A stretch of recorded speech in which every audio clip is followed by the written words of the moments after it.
Right. So let us start now. Come on, focus now. So we'll commence now. So we have successfully completed the introduction chapter. Now, we are going to tackle most important chapter in a simple chapter from the exam. But even though it is very simple, most important. So that chapter we are going to discuss now, which is supply under GST. So if you remember the discussion, am I audible? I think sound is not coming from the mic or coming. Is it coming? Coming only. Now is it okay? So as we have discussed in the previous chapter itself, the event which will make the government come and impose a GST is what? Supply. So supply is something which is a taxable event. There is no supply, no GST.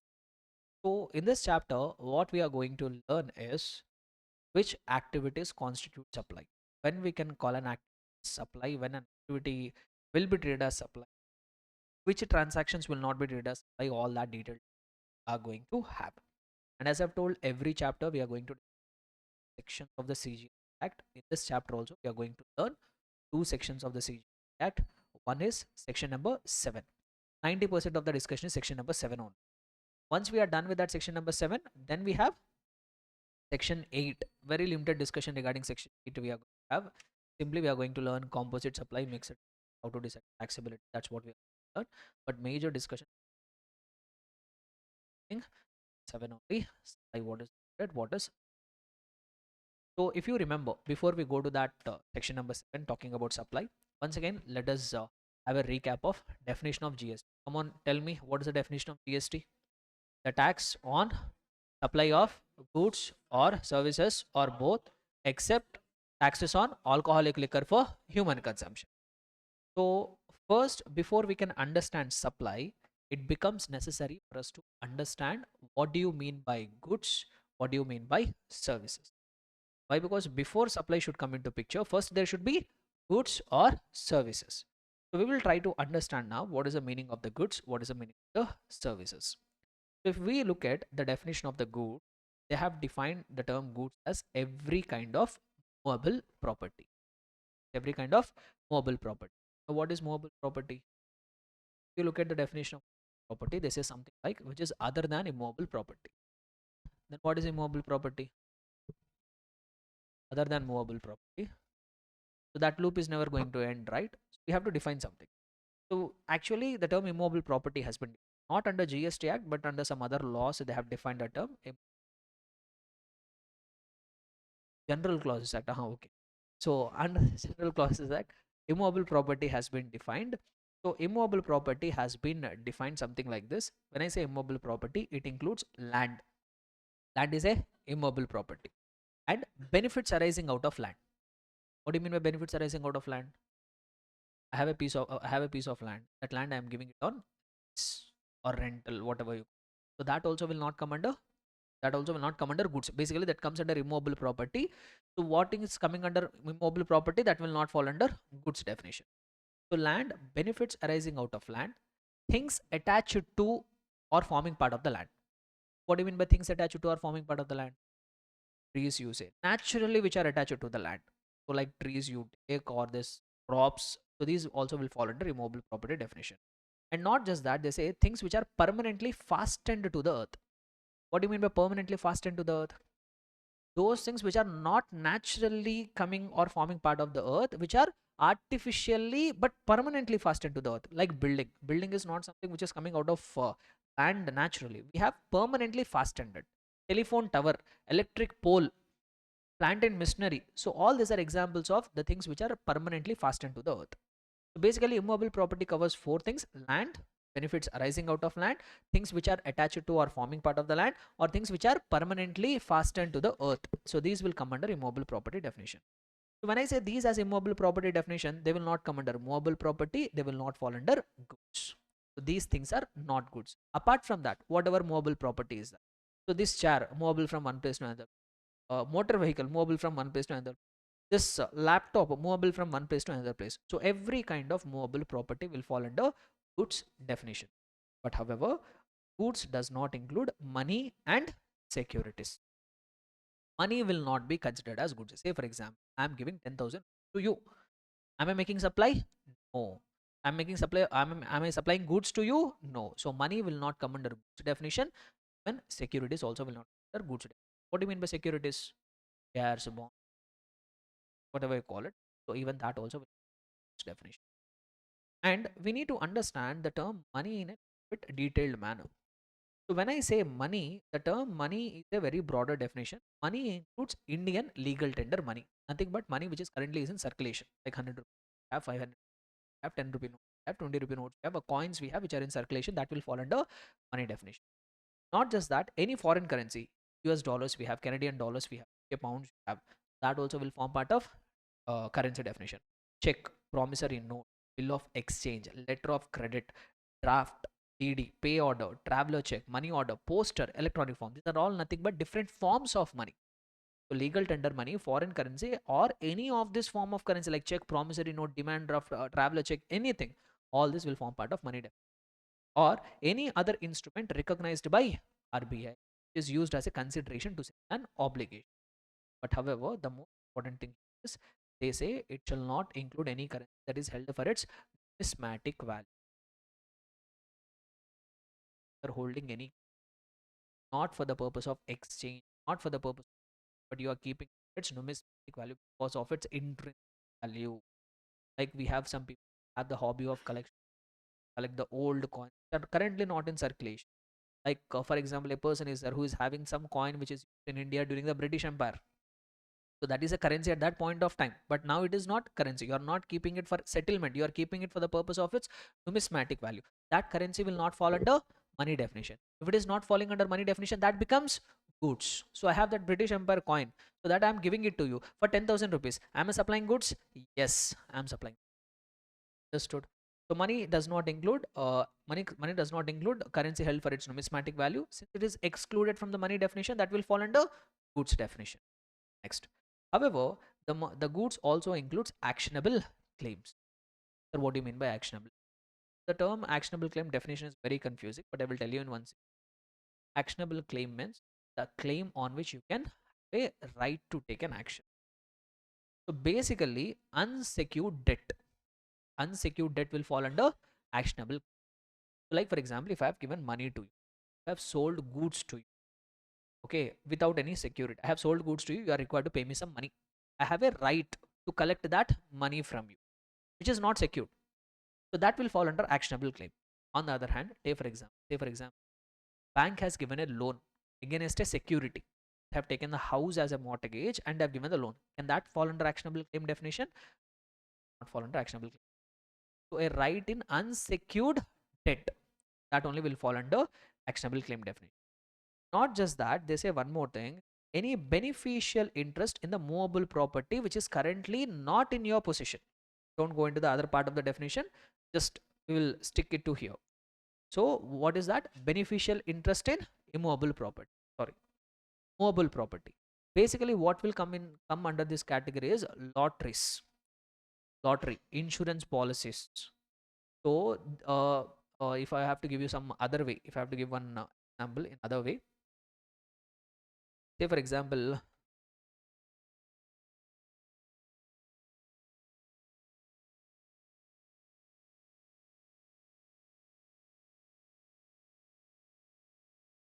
okay, I will tell you this way. Say for example, there is a person who sold some goods. Person Mr. to Mr. B. Goods are still not in your possession. You are yet to get the delivery of the goods. Now, as a person Mr. B, you have a right of possession of that movable goods, but they are currently not in your possession. They are currently not in your possession, but you have a right of claim in that movable property. That right, whatever you are having, that also will fall under actionable claims. Understand? So this much you remember. Actionable claim means unsecured debt, and also actionable claim means any beneficial interest in the movable property which is currently not in your possession. You don't have possession of it, but you have a beneficial interest in that property. So even actionable claims also will fall under goods definition. So when I am transferring an actionable claim, I am making supply of goods. The transaction will attract GST. Clear everybody till here? So repeat everyone. And one more thing, sorry, goods definition is not yet completed. We have one more extended part. Growing crops, grass, or things attached to or forming part of the land which are agreed to be severed before supply or under a contract of supply. What they are trying to say is, see, grass or crops are something which are permanently attached, which are actually forming part of the earth. But if I am entering into a contract where I agree to supply that grass or I agree to supply crops, and if I am agreeing to sever it, severing it means what? If I am agreeing to cut it before making a supply, then even that also will form part of goods. One simple example I will tell you. Have you watched Pushpa movie? What allergen will do there? Sandalwood he will sell, no?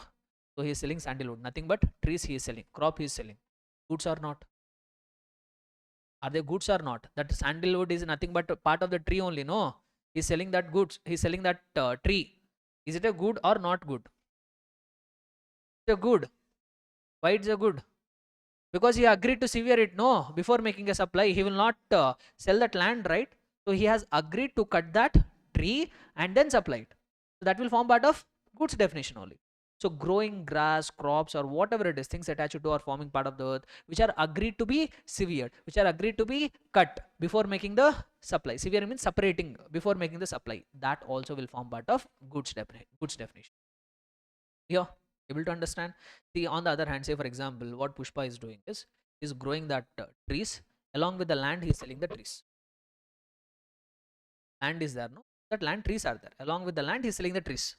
Then it is not good. Why? Because it will form part of immovable property definition. Why? Because he is not agreeing it to separate it, sever it before making the supply. Then it will not fall under goods definition. Able to understand? Clear and comfortable? Right. So come on, repeat everybody. What is the meaning of the goods? Goods means every kind of movable property, but it does not include money and securities. However, currency held for its numismatic value not falling under money definition. If it is not falling under money definition, it will fall under, and it includes actionable claims or growing crops, grass, and things attached to or forming part of the land which are agreed to be severed before making a supply or under a contract of supply. Clear? Services. Sir, now what is service? They say that anything other than goods, money, and security fall under services. That means if you pay close attention here, money and securities either fall under goods definition, the services definition. Similarly, if something is not falling under goods, that will fall under services. However, they have told one thing here. Money is not good, not services, but activities relating to use of money. Activities relating to use of money. They say two things here.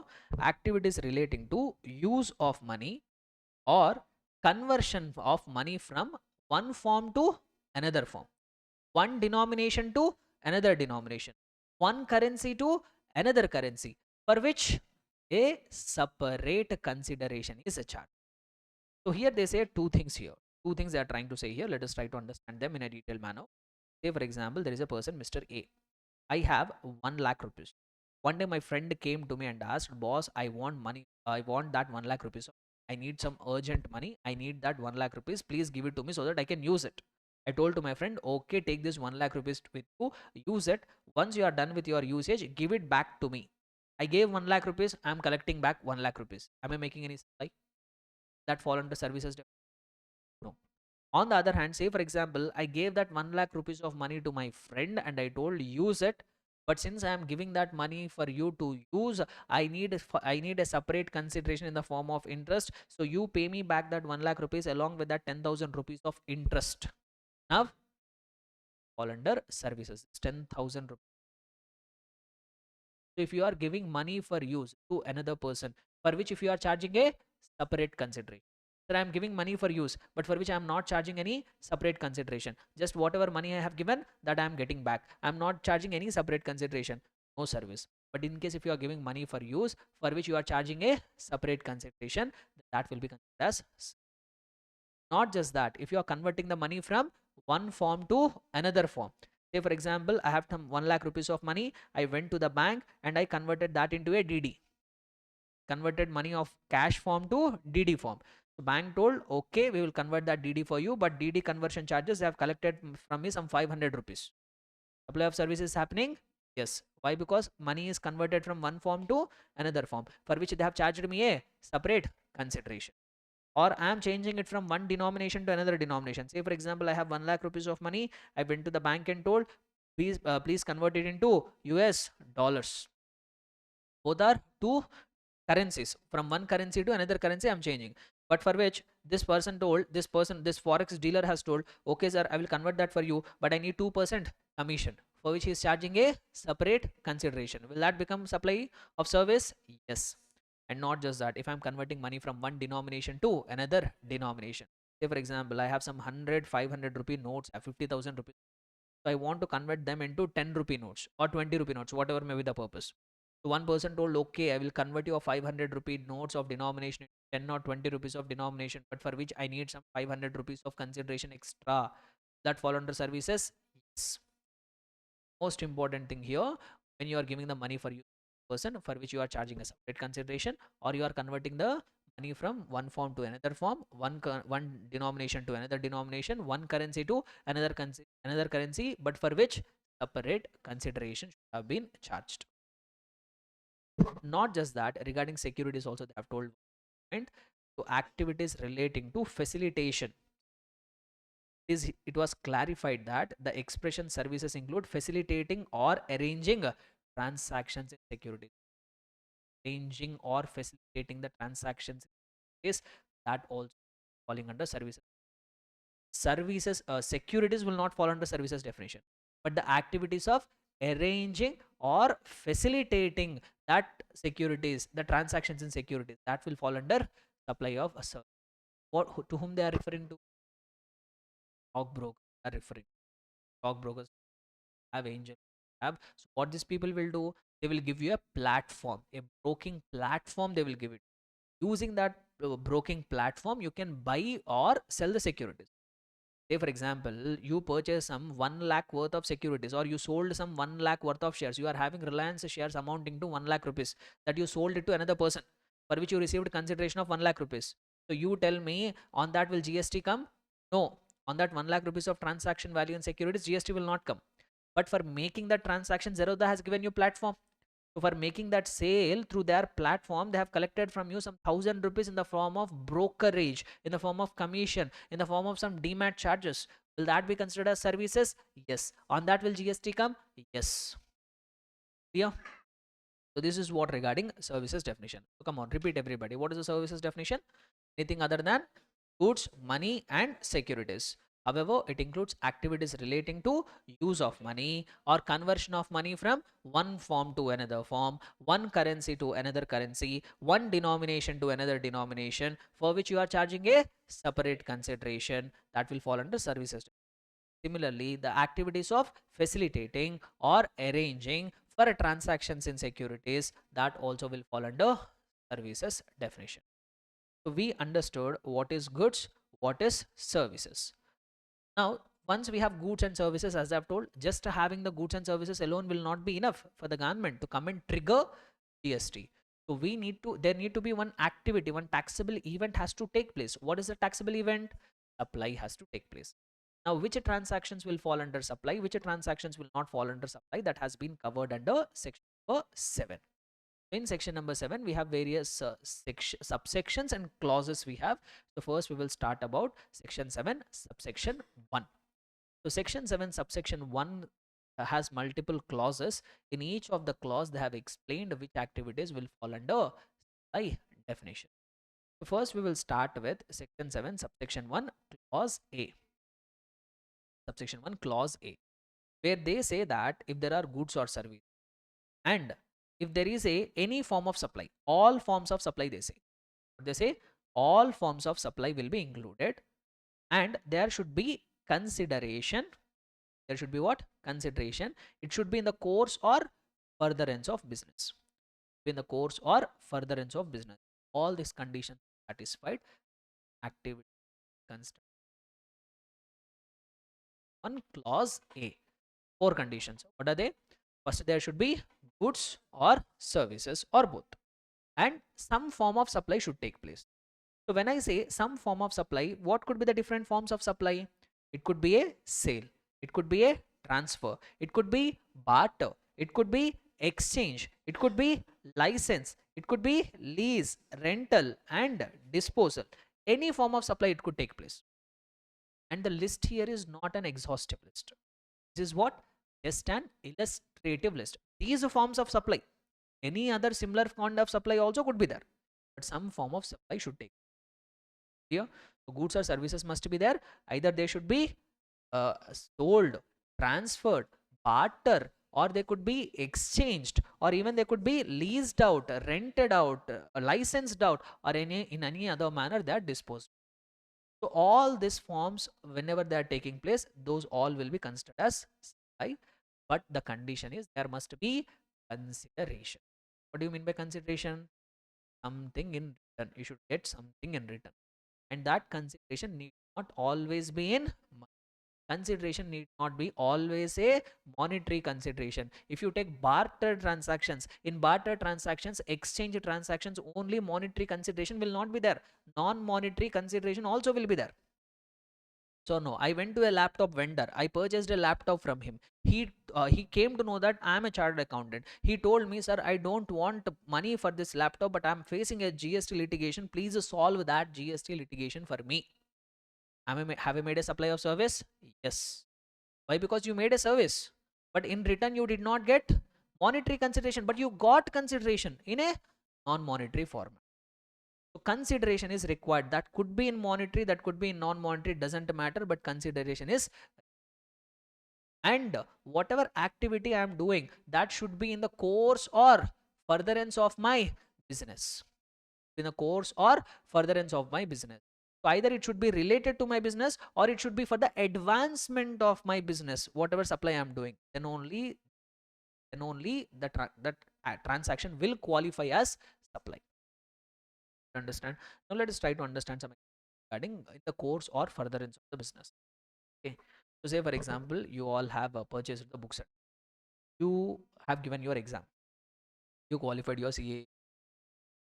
Whatever books you have is are looking like a burden for you. Okay. All that book. What your mother has done is, I don't know if that thing happens here. But at our place, no, that onion vendor will come.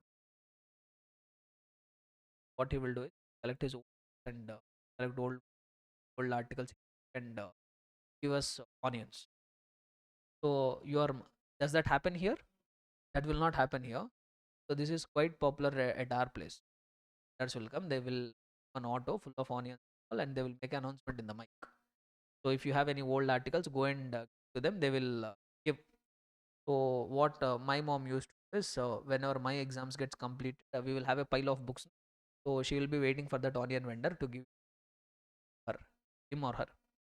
So say for example, you are such a student, you have all your books left, your exams are done. One day onion vendor came, gave all that books to them, they gave the onions. Barter transaction is happening, consideration is there, goods are also there. Will it be a supply? Are you required to pay the GST? Not required to pay. Why? Because it is not in the course or furtherance of business. Okay. Joy Alucas is that they are selling the jewelry to their customers. Will it be considered as supply? Yes. Why? Because goods are there, getting sold, form of supply is there, consideration is there in the course or furtherance of business. Some old lady is there. She is having some old jewelry. She has to meet her expenses. So whatever old jewelry she is having, she has sold that jewelry and got money for that. Will it be considered as supply? Why? Goods are there. Some form of supply has taken place. Consideration is there, but it is not in the course or furtherance of business. Will understand? Just give me one more example. I have one car. I have one personal car. I'm using it for my purposes, for my personal purpose. I want to change that car. I sold my old car. Sold my old car and got the money for that. Will that be considered as supply? Why? Because goods are there. Some form of supply is there. Consideration is there, but it is not in the course or furtherance of business. It can't be called as supply. A company is there. They have purchased a plant and machinery. They are using it for their business purposes. That plant and machinery, they are selling it. It has become old and outdated, and that plant and machinery, they are selling it. Will that be considered as supply? Yes, that will be considered. Why? Because goods are there, supply is happening, consideration is there, and that is in the course or furtherance of business. Why? Because the old machinery, when they sell it out, then only they can buy the new one. Understand? Clear and comfortable? A company is generating a scrap along with the manufacturing, along with the main product. They are generating a lot of scrap. That scrap they have disposed of. They called one tender and disposed of that scrap. Whoever is willing to pay the highest price, to that vendor, they have given it off. Will that be considered as supply? Wastage of sale of scrap by a company, will that be considered as supply? Yes. Why? Because that is also in the course or furtherance of business only. Clear? So furtherance, course or furtherance of the business is very, very important. Understood?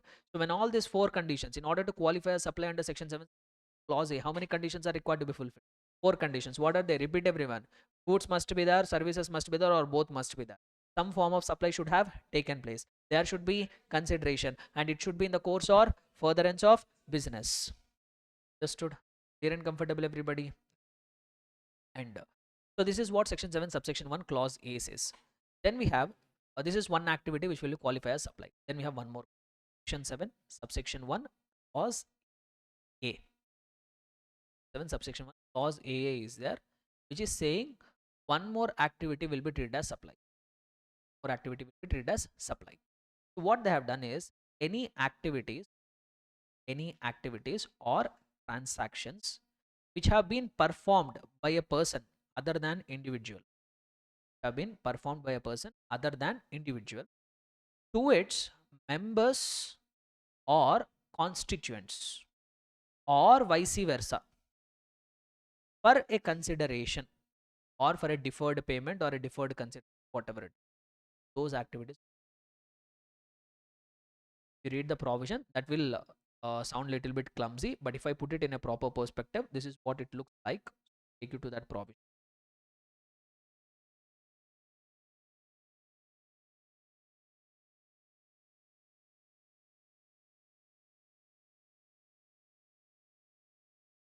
See here. So what they have told.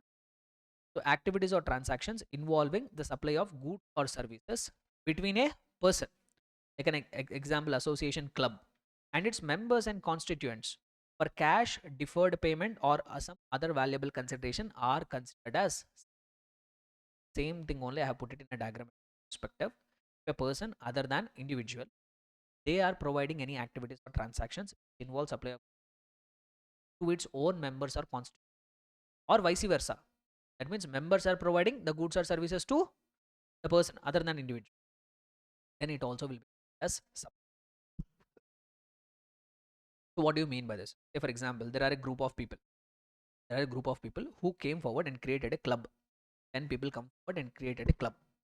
Now what they are doing is they are paying monthly membership fees to the club, and in return, club is providing them some services. Like inside the club, they have a restaurant. In that restaurant, they can enjoy the food, and they have some recreational activities.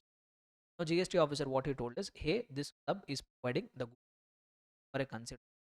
You have to pay GST. But people started arguing, hey boss, this club is created by whom? Us members only. So this club is nothing but we collectively all put together, we will be called as club. So club and members both are one and the same. Club and members both are one and the same. So it is nothing but when I am supplying goods from club to its members, it is just like a good is moving from this hand to this hand. Both the hands are belonging to me only. How can you come and impose a GST on that? And even there was a Supreme Court judgment favoring this decision. When there was a Supreme Court judgment favoring this, which told that yes, members and its constituents, the person and its constituents both are one and the same. There is a Supreme Court judgment also. So people are not paying GST on that. Now government wants to override this. Even Supreme Court judgment also they want to override. What they have done, they have introduced in section 1 clause AA, they have introduced it, and they told that remember, the main summary of this provision is, the main outcome of this provision is, these people other than individuals and their constituents are no longer considered as equal person. They are treated as two different persons, and if any supply of goods or services happening between them, vice versa, from anywhere around, from the person to the individual constituent it is going, or from constituents to the person it is going, for which there must be consideration. Here also what is required? Consideration is required.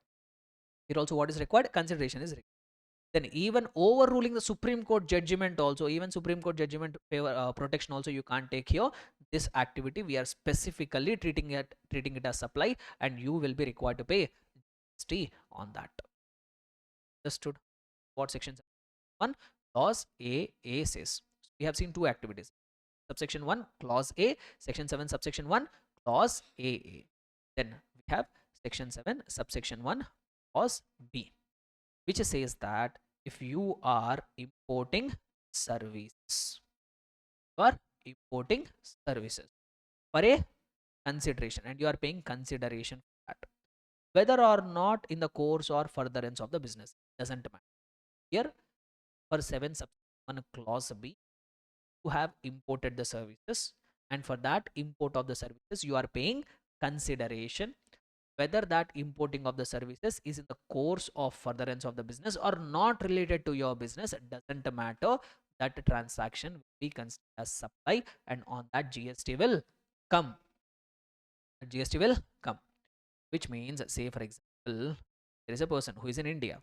Okay, assume myself I'm in India. So I want to construct one office. I have an office. So I know a person who is an architect. Very famous architect is there, is in US. So I called that. I reached out to that architect and I told, boss, for my office building, I need one excellent plan. He told, okay, I will give you a plan. He gave me the plan also. Am I importing the services? Yes. He asked me to pay $1,000 of consideration. I paid also. I paid consideration also. $1,000 of consideration I have paid.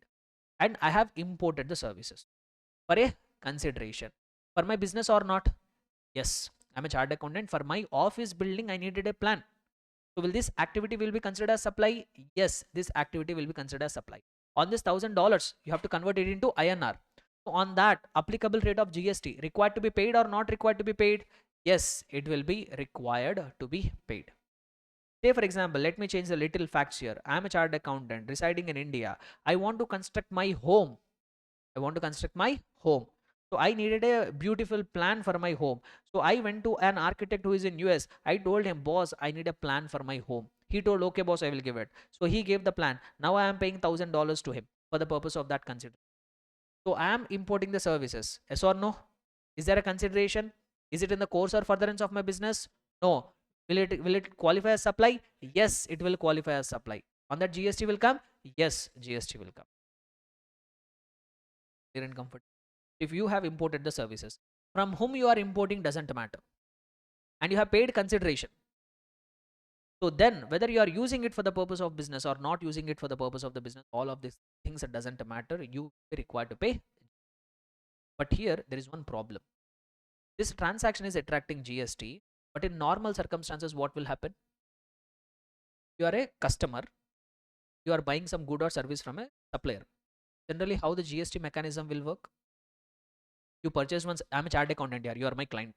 Okay, you came to me and told, sir, please file a GST return for me. I filed a GST return. I told fees is 5,000. What I will do? I'm a registered person. What I will do? 5,000 plus 18% GST, 900. 5,900 I will say.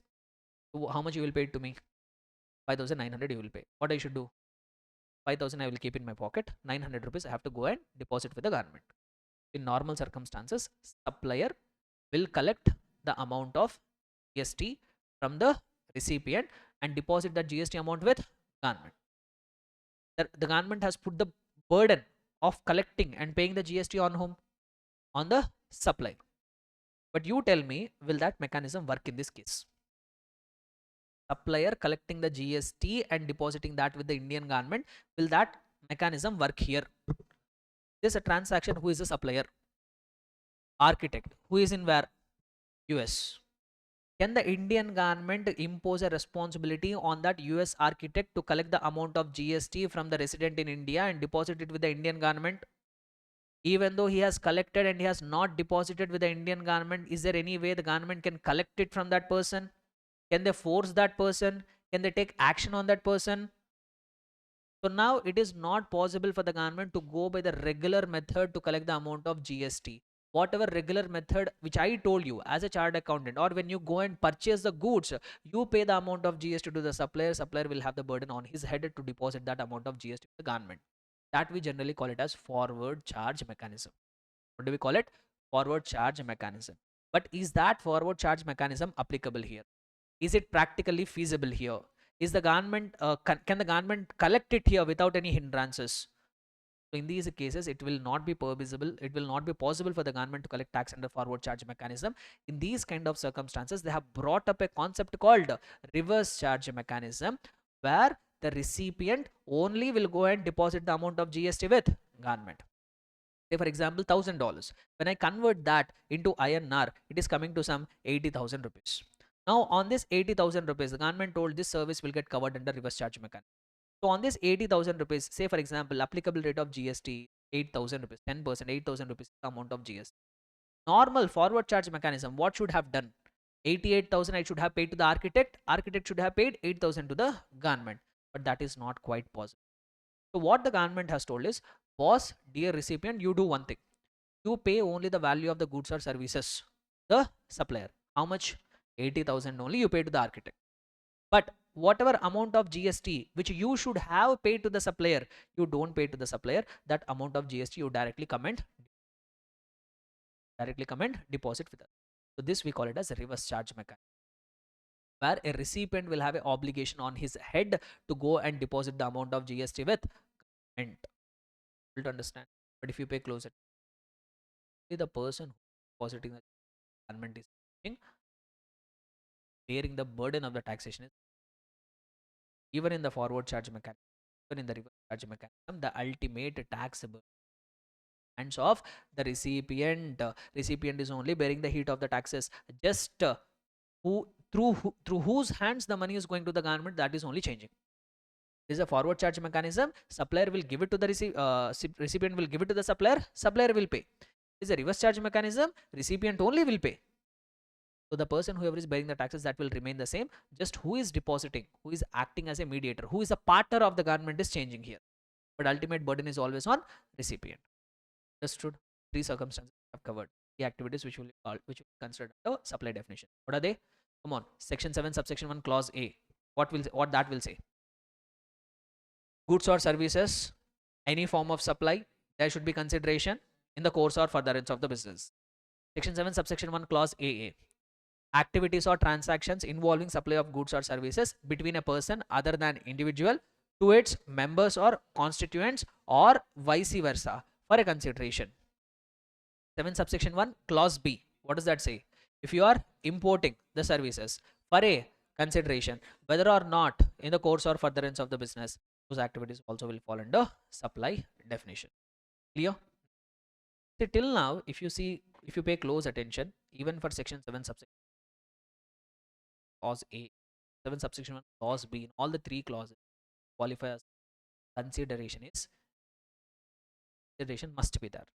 But now we are going to clause section clause C is that even though you are doing a transaction without any consideration, still we will treat that activities as supply, deemed supply, we call it deemed supply, we call it.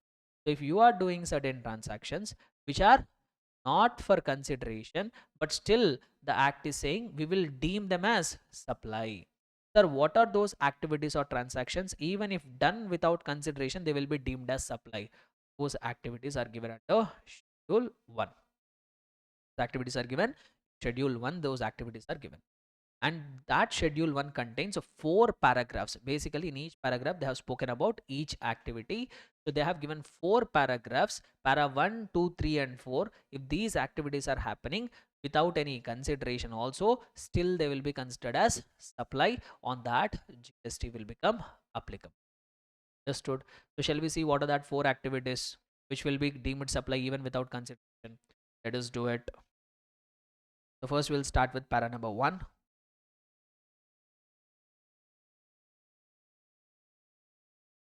What does para number 1 say? Permanent transfer or disposal of a business asset on which ITC has been availed on such assets. So if you have purchased an asset, have purchased on an asset, and on which you have availed input tax credit. Say you are a registered person, you have purchased a business asset. The one important thing here, when I say business asset, people often mistook that is only referring to capital assets. No, when I say business asset, even stock also will come in the business. Even stationery also will come in the business. Even plant and machinery also will come under business. Okay, so when I say business asset, I'm not referring to only plant and machinery or capital asset. I'm referring to every asset. So if you have purchased, you are a registered, you purchased a business asset. Say for example, you purchased some goods amounting to 1 lakh rupees, on which you have paid 18,000 rupees of GST. That 18,000 rupees of GST you have taken it as tax credit. But you are permanently transferring it, or you are disposing it without any consideration. Say for example, I am a person who is dealing in garments. I'm dealing in garments. So what I have done is I have purchased a stock worth, I have purchased some 100 shirts amounting to 1000 rupees each. So total 1 lakh worth of purchases I have made, 18,000 rupees of GST I have paid, total 18,000 rupees GST I have availed it also. Now out of this 100 shirts whatever I have purchased, some 95 shirts I have sold it. 95 shirts I have sold it at a price of 1200 rupees. I made a margin. I purchased at 1000 rupees, 200 rupees of profit I have made. So that is supply.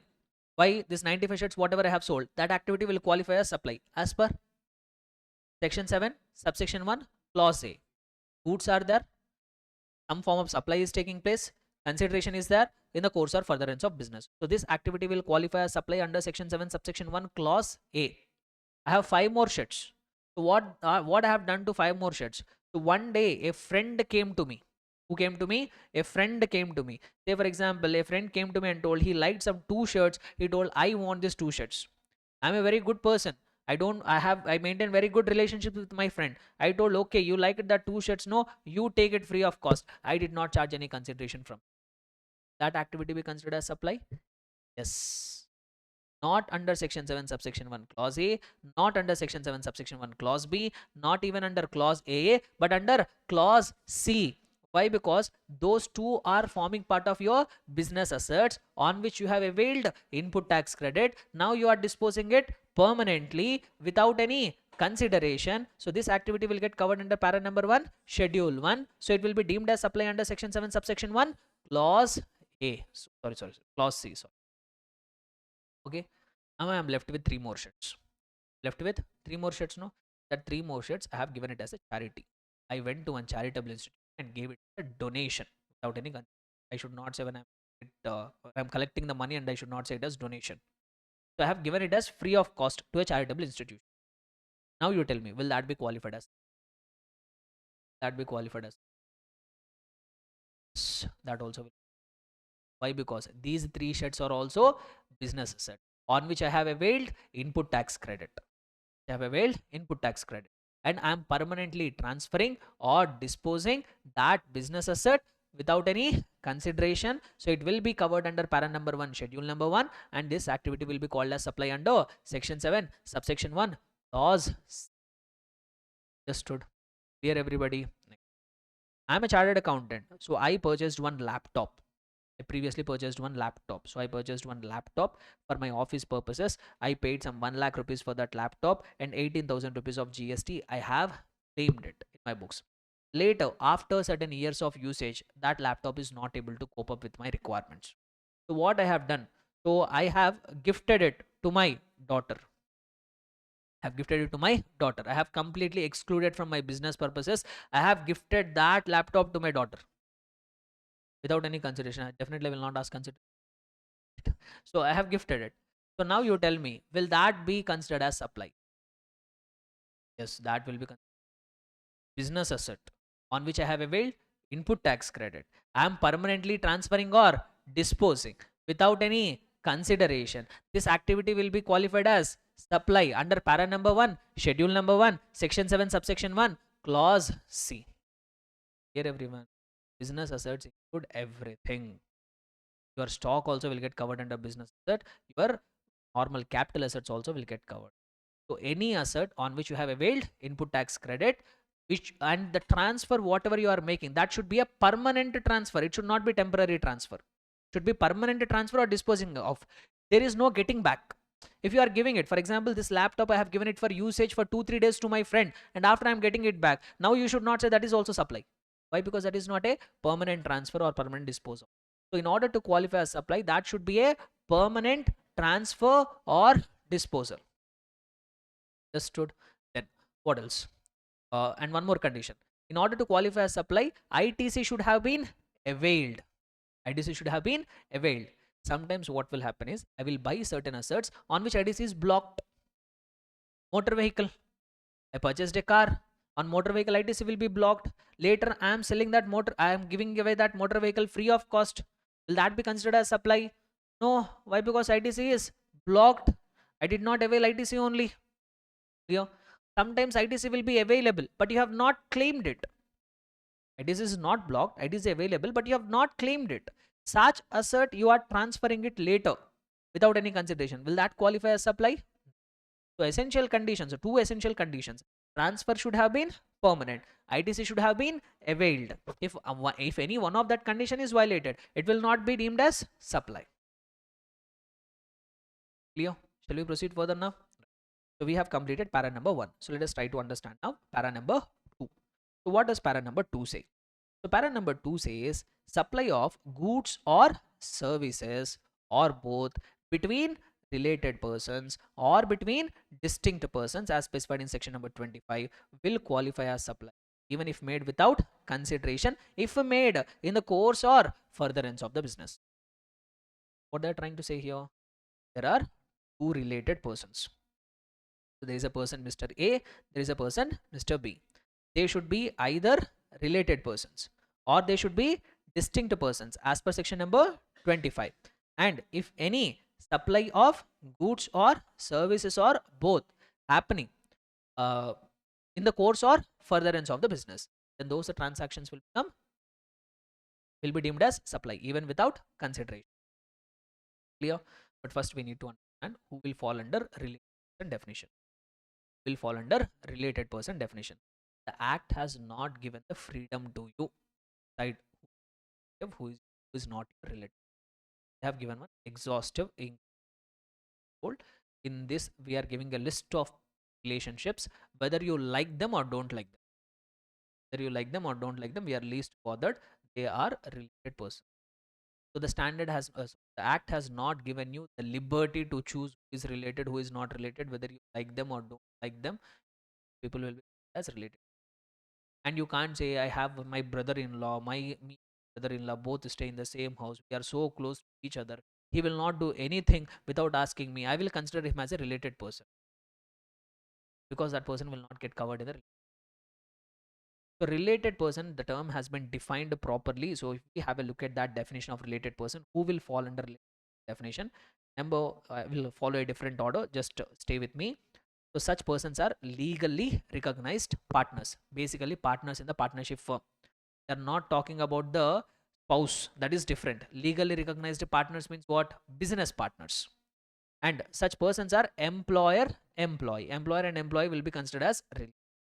And a third person controls, owns or holds greater than or equal to 25% of voting stock or shares of both of them. Very interesting point here.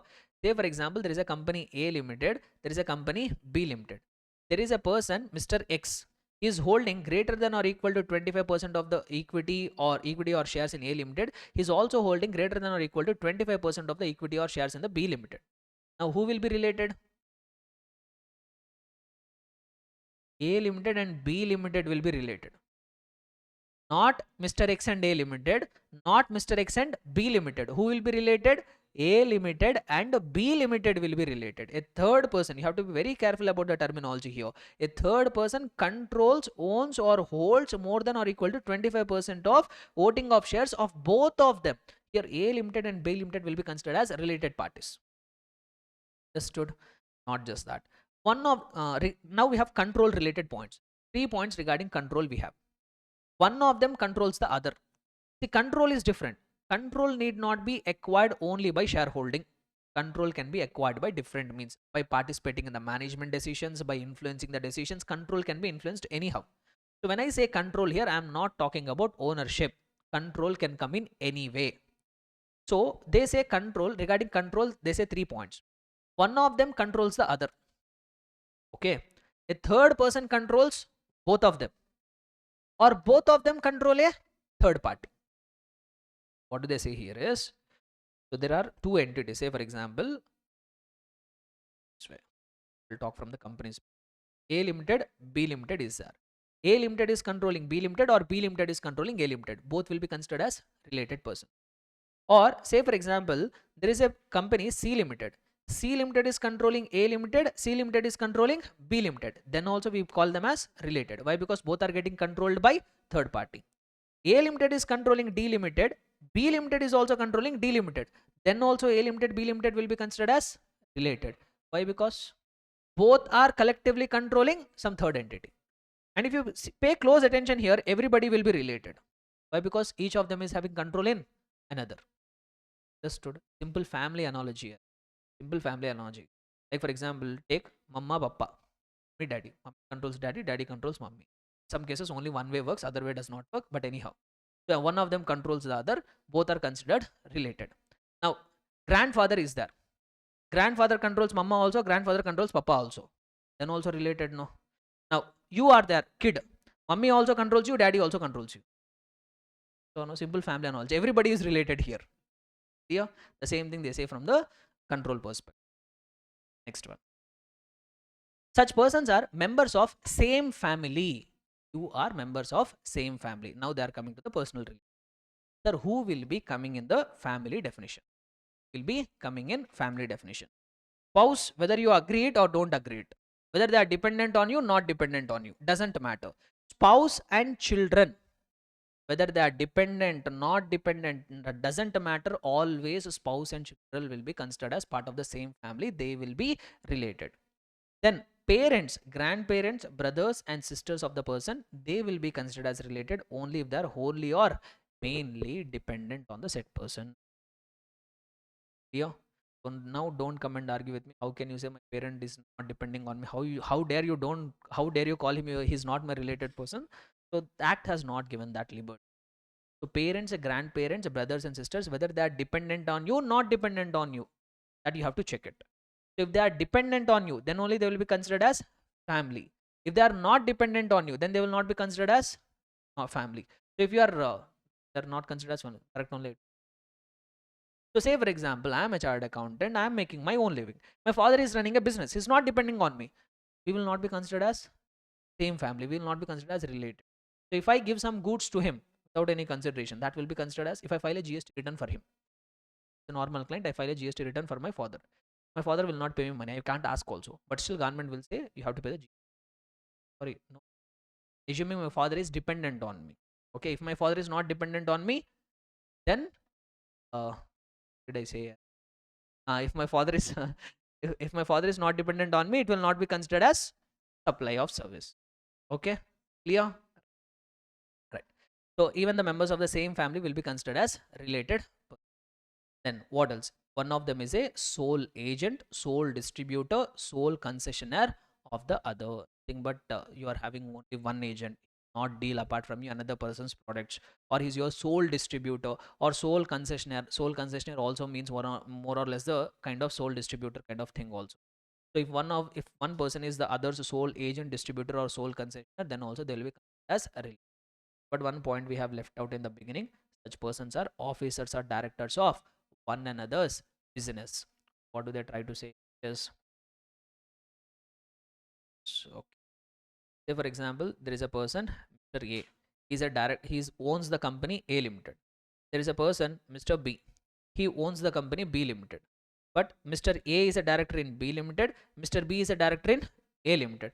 Now A and B also will be as one of them is a director in another's business. Then also they as related. So this is what the meaning of the related person definition. Very, very important. 90% of the time, if they want to ask a question from here, they will ask a question from the family point. And when dependent, when not dependent, from there the question is going to come. If at all they want to test a question from here, 90% of the cases they will ask it from the family definition. So come on, repeat everybody. Who will come under related person's definition? One round of revision we will do, then we'll proceed. Who will come under related person definition? Number one, if they are legally recognized partners. They are employee and employer, and a third person controls or owns greater than or equal to 25% of the shares or security or voting shares or security in both of them. Control 3 points. One of them controls the other, third party controls both, or both of them control a third party. and they all belong to same family. What do you mean by same family? Spouse and children, whether dependent or not. Parents, grandparents, brothers and sisters, only when they are dependent on you. Then if one person is sole agent, sole distributor or sole concessionaire of the another, and one of them is a officer or director in each other's business. Clear? Right. So they have told that if any supply of the goods or services are happening between related persons, even without consideration, that will be considered as supply. And not just that, they say if both of them are distinct persons as per section number 25, then also between those entities, if the supply of the goods or services is happening without consideration, still it will be considered as supply. Now we need to understand who are distinct as per section number 20. At various chapters, at various instances, we are going to come across this phrase. Now we will try to understand in an in-depth manner, so later when we come across this, we will not have any trouble. Clear? So what is this uh, distinct person? Say for example, I'm a business person. Business in Tamil Nadu, I have two places. At Chennai also I have a shop. At Madurai also I have a shop. At two places I am having my places of business. My turnover has exceeded the applicable threshold. Now I become liable for registration. But in the same state, I have multiple places of business. Am I required to take two separate registrations? Not necessary. So if you have multiple places of business, the same state or union territory, you need not obtain multiple registration. You can operate them under single registration. One place you will declare it as principal place of business, another place you will declare it as additional place of business. No need to take two multiple registration. However, if you want, you can take separate registration. Say for example, at Chennai, I have a mobile phone shop. At Madurai, I have laptop shop, where I sell the laptops and all. If I want, I can operate them under a single registration. But for ease in compliance, ease tracking and all, I want to take multiple registrations. If you want, you can take it. So what I have done is I have taken separate registration for this place. I have taken separate registration for this place. Now what the act is? See, both belonging to me only. Both are belonging to me only. Both are my businesses only. So one day what happened is at my store where I am selling mobile phones, I needed one laptop. For my accounting purposes, I needed one laptop. From my Madurai store, I have transferred one laptop to my Chennai store, where at Chennai, I will use that laptop for the purpose of my accounting purposes. Will I charge any consideration? Both are my businesses only. No. Why consideration? No consideration. But what the act has told you, since you have multiple registrations under same PAN, we will treat you as distinct person. And between you two, if any supply of the goods or services, even without consideration, still we will deem it as supply. On that we want to pay. Now say for example, I am a business person. I have a place of business in Tamil Nadu. I have a place of business in Karnataka. In two states, I am having a place of business. Can I operate those two businesses under single registration? You are having multiple place of business, multiple states. You have to compulsorily take separate registration. So I will take a separate registration for Tamil Nadu. I will take a separate registration for Karnataka. Now one fine day, from my Tamil Nadu place of business to Karnataka place of business, I have supplied some goods or services without any consideration. Will that be considered as supply? That be considered as supply? Yes. Why? Because these are distinct persons. Multiple registrations under same PAN, whether within same state or outside of the state. We are having multiple registrations same PAN, whether within same state or outside of the state. Those all entities will be treated as distinct persons, and if any supply of the goods or services is happening between them, on that transaction will be qualified as supply. On that, GST will be liable to be paid. One more thing also I have here. Say for example, I'm a business person. I'm running one mobile phone, a mobile store. I have a mobile store in Chennai. I run a bar where I sell the alcoholic liquor for human consumption at Bangalore. So I have a place of business where I have a registered entity where I'm making a taxable supply in one state. In another state, I have a place of business where I don't make any taxable supply. Now, one fine day, what happened is I needed one mobile phone at the bar, which is there at Karnataka, where I will sell the alcoholic liquor for human. I sent one mobile phone from my Chennai store to my bar, which is there in Bangalore. So will that also be considered as supply? That also will be supply. So that section has defined that even these two entities also will be considered as entities of distinct person. Understand? So distinct persons definition is very important. So if you're a person with multiple registration, whether within the same state or union territory or across states or union territories, is treated as distinct person for each registration. Further, where a person has obtained or is required to obtain registration in a state or union territory in respect of an establishment, and has an establishment in another state or union territory which it doesn't require registration, like this bar example I have told you, no, in one state you have a place of business which is requiring registration, in another place you are having an establishment which doesn't require any registration. Still these two also will be treated as establishments of distinct persons, and if any supply of the goods or services happening between these two entities also without any consideration, it will be deemed to be understood.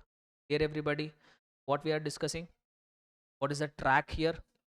So we are discussing section 7 subsection 1 clause C, where some activities or transactions will be deemed as supply even without consideration. So in that we have completed two paragraphs. Para number 1 says permanent transfer or disposal of a business asset on which ITC has been availed.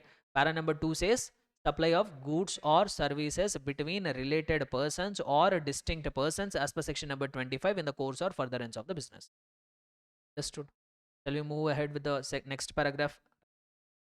Next paragraph says that para number 3 that, yeah, however here I have one more important point. I have one more.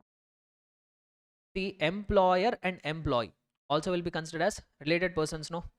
Say for example there is one employer, he gave some gift to his employee. He gave some gift to his employee. When I say gift, there will not be any consideration, but employer and employee are related persons. What did we see now? As per para number 2 of schedule 2, between schedule 1, between related persons, if any supply of goods or services is happening without any consideration, that activity should be treated as supply. Say for example this employer has gifted a mobile phone amounting to 45,000 rupees to this employee. That should that be considered as supply? Generally yes, but they have given one relaxation. What exception they have given is in case gifts are given by employer to the employee up to 50,000 rupees per employee per year. Per employee per year, for the entire year, for one employee, if the value of the gift does not exceed 50,000, that will be exempted, that will not be treated as supply. So here this employer has given a gift to his employee amounting to 45,000 rupees. Will that be treated as supply? No, that will not be treated as supply. Now say for example there is another employee. To that employee, the same employer has given a gift, but now he has given an iPhone as a gift. 70,000 worth of iPhone he has given as gift to his employee. Now will that be considered as supply? What excess only will be considered as supply, or entire value will be considered as supply? Entire 70,000 rupees will be considered as supply, not just the excess amount. Understood? Clear? So now we will try to understand para number 3. What does para number 3 say? Let me try to summarize it here. They say that supply of goods. So this is very, very important. They talk only about goods. Para number 2 they say supply of goods or services between related persons. But para number 3 only talks about supply of goods. Supply of goods by principal to his agent without consideration, or supply of goods by an agent to his principal without consideration. Then those transactions also will be as supply. But here we need to understand which kind of agents will get covered here. Which kind of agents will get covered here. So they say that, first I will give you one example. Say for example, there is one principal. Say for example, this person is into business of selling some customized products. Customized products he is selling. But he don't know how to find the customers. Don't know how to find the customers. So he has appointed one agent. Now what this agent will do is, agent will find the customers. Agent will find the customers. So now what the agent is doing is, he is finding the customer and he is connecting that customer, to the principal. Now what the principal is doing is, he is selling the goods directly to the customers. He is selling the goods. He is only giving the tax invoice. He is giving tax invoice. Principal is only giving the tax invoice. And for bringing the customers to this principal, he is paying some commission. He is paying some commission. Now these kind of agents will not get covered here. This paragraph is not talking about these kind of agents. Then which kind of agents they are talking about? they are typically talking about those agents who have the right to transfer the property in the goods to another person. Or if I put it in simple terms, those agents who will give the invoice in their own name. This is not the agent they are talking about here. Para number 3 doesn't talk about this agent. Then which agent they are talking about? Say for example, there is one principal.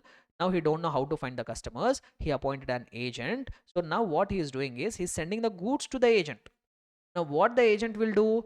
Agent will find the customer. He will sell the goods.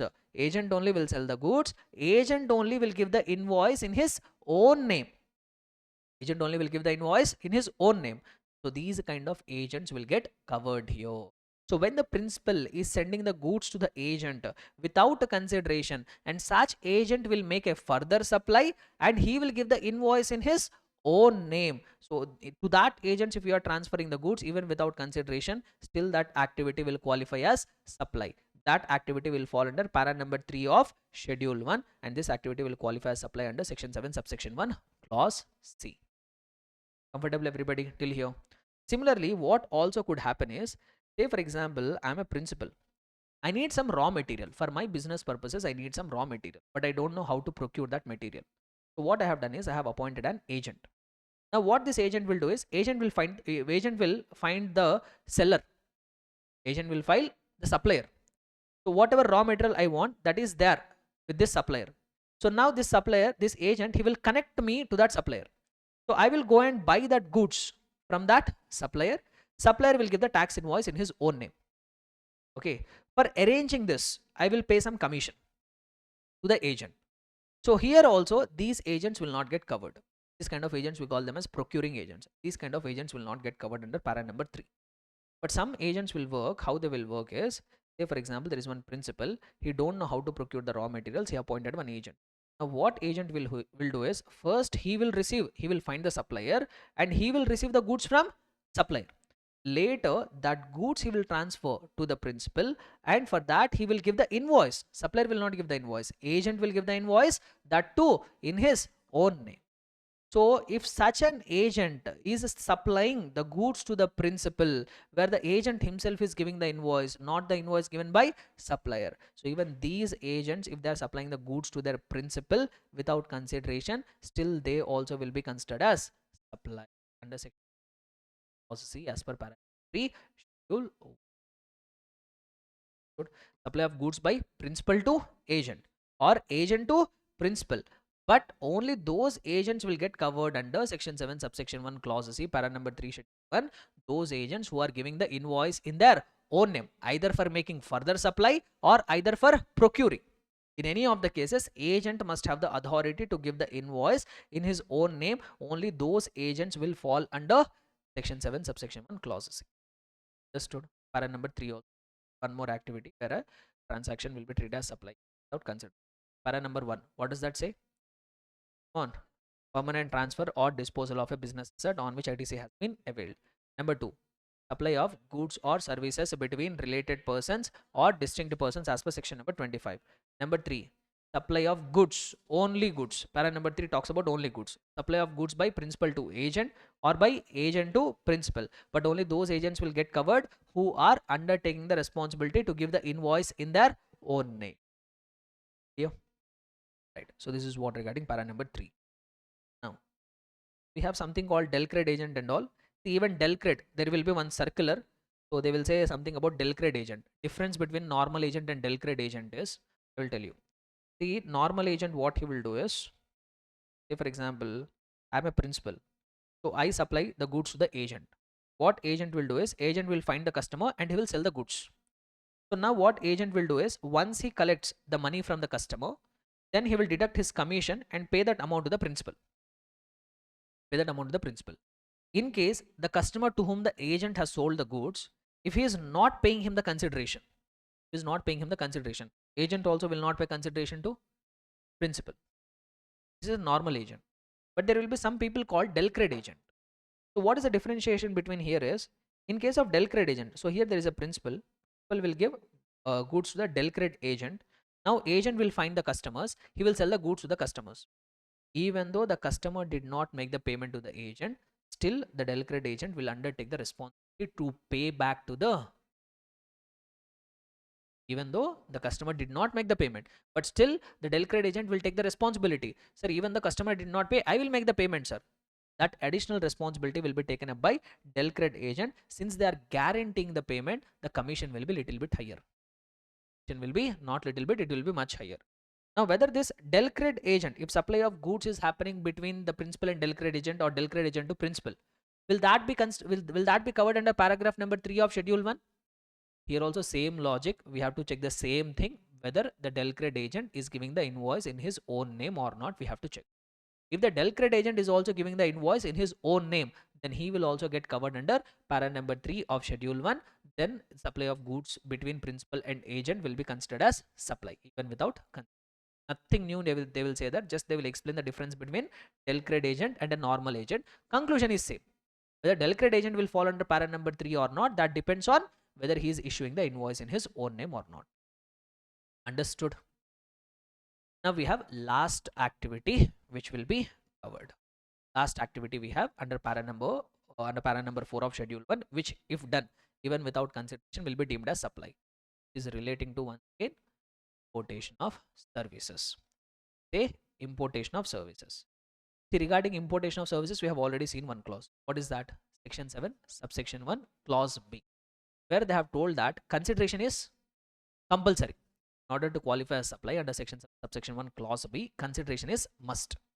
But in para number 4 schedule 1, they say that you are importing services without consideration, but you are importing that services from a related person or your own entity located outside India, your associated entity located outside India, in the course or furtherance of the business. Many things are there, don't worry, I will give you one comprehensive chart which will make the things easy for you. So what is that they are trying to say here? So first we will read it, just we will have a look at it once, provision, then we will start reading it.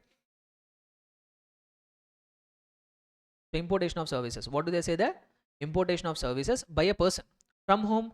From a related person or from his own establishment which is located outside India, your own establishment only, without consideration, in the course or furtherance of the business, shall also be treated as. So what exactly they try to say here? Importation of services, what you need to check. So first, if there is any importation of services, we need to check whether there is a consideration or there is a no consideration. First factor is that. If there is a consideration for that importation of service, don't check anything extra, whether it is in the course or for whom, from whom it are not required to check anything. You are importing the services for a consideration, that will always be qualified as supply under section 7 subsection 1 clause B. However, if there is no consideration, who are importing the services, there is no consideration, then what you should? Then you should check from whom you are receiving. From whom you are receiving. Are you receiving it from related person or your own establishment outside India, like your branch office or your head office outside of India? So are you receiving that services, importation of services from related person or establishment outside India? If the answer is yes, the answer is no. No, you are receiving the services without any consideration, but you are not receiving it from related person or your own establishment outside India. Straight away, not a supply. Straight away, not a supply. However, if it is from a related person or establishment outside India, then we need to check one more thing. What we need to check? Is it in the course or furtherance of the business or not in the course or furtherance of the business? If it is in the course or furtherance of the business, then it will qualify as supply, that too under section 7 subsection 1 clause C. If it is not in the course or furtherance of the business, then also it will not be qualified as a supply. Able to understand? So this is what the checks you are supposed to do. So if they ask you any question blindly, after you have read the facts, if they are asking a question regarding importation of services, blindly you have to follow these steps, whatever has been told in the chart. So first check importation of services. Consideration is there or not? Consideration is there. Don't worry about it. Write it as directly supply under section 7 subsection 1 clause B. However, if there is no consideration, then come and check who is the party from whom you are receiving. Is he a related person or your own establishment outside India? If the answer is yes, then you need to check few more things. If the answer is no, straight away not a supply. Then you come and check, is it in the course or furtherance of the business? Yes, it is in the course or furtherance of the business. Treat it as supply. If it is not in the course or furtherance of the business, don't treat it as supply. Understood? So we'll have a few questions, I guess, regarding this. At least have try to solve it.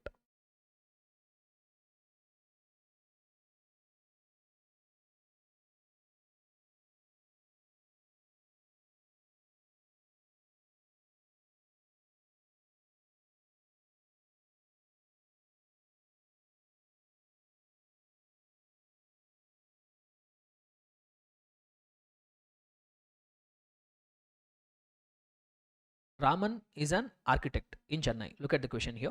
It answer. Raman is an architect in Chennai. His brother, who is settled in London, is a well-known lawyer. Raman has taken legal advice from him free of cost with regard to his family dispute. Come on. So once again, start implementing the chart. Importation of services. Is there a consideration? No consideration. Then what we need to check? Is it from a related person? So who is that person who is supplying services? Brother. But he is not a dependent on him. Why? Because he is a well-known lawyer established in London. So he is not a related person. Not even establishment outside India. Do we need to check the business condition? Not required. So if you follow the steps whatever I have given in the chart. So since there is no consideration and you are not receiving it from a related person or a your own establishment outside India, straight away, no, it will not be qualified as supply. Good.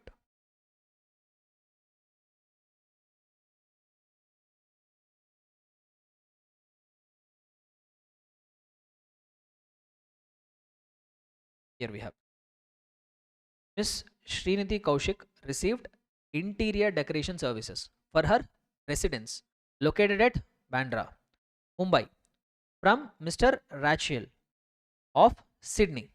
The amount paid for the said service is 5,000 Australian dollars. Supply or not? Simple here. Supply or not? Importation of services. Consideration is there? Yes. Are we required to check anything? No. It will be a supply as per 7 subsection 1 clause B. Good. Now, Mrs. Srinidhi Kaushik received interior decoration services for her residence located at Bandra, Mumbai from her brother, Mr. Varun, residing in Sydney, Australia, wholly dependent on Srinidhi. Further, Mrs. Srinidhi did not pay any consideration for the said service. You look at this kind of question, don't never ever jump into the conclusion.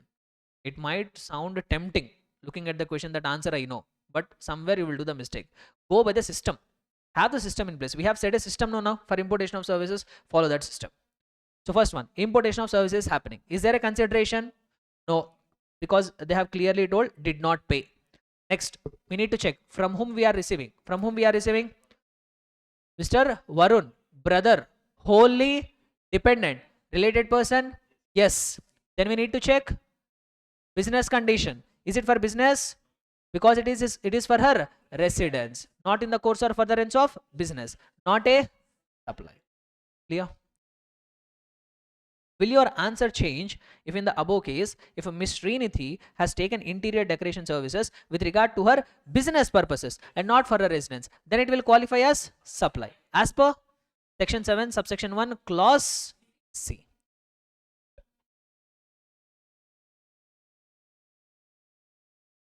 I think enough no regarding this provision itself is where majority of the students do mistake. I hope I am able to simplify that. So with this we have completed section 7 subsection 1 clause C also. So section 7 subsection 1 we have successfully completed. Which activities will fall under supply we have covered. So now the next point of discussion which we need to have is, once you have treated an activity as supply, once either section 7 clause A, clause B, an activity is qualified as supply. Now whether that supply is falling under supply goods or is it falling under supply of services, that is the next you have to make. Sir, why do you think it is very important to identify? Because the rate of tax, what rate of tax you have to charge, that will completely depend on whether it is supply or supply of services. And in many cases it is pretty straightforward. of the cases we can straight away applying our common sense we can decide whether it will fall under supply of goods or supply of, but in some cases it will create a trouble. Like for example, take restaurants. When you go to the restaurant, they provide food, but along with that whatever ambience they are offering and all, that is service. You go to a restaurant at the corner of the road and eat there, their food is prime, service is minimal. If you go to a 5-star hotel and eat, their service is prime, food is minimal, but somehow you are getting two at a price of one. No, that should be treated as supply of goods or supply of service. So these kind of confusions will arise.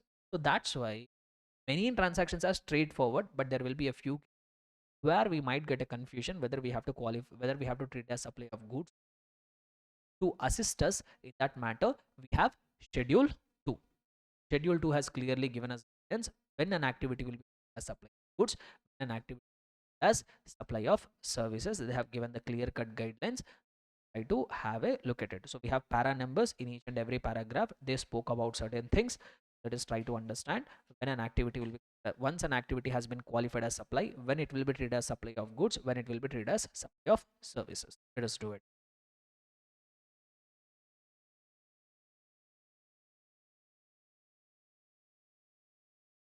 Today we have to complete. I think we can do it, no? All.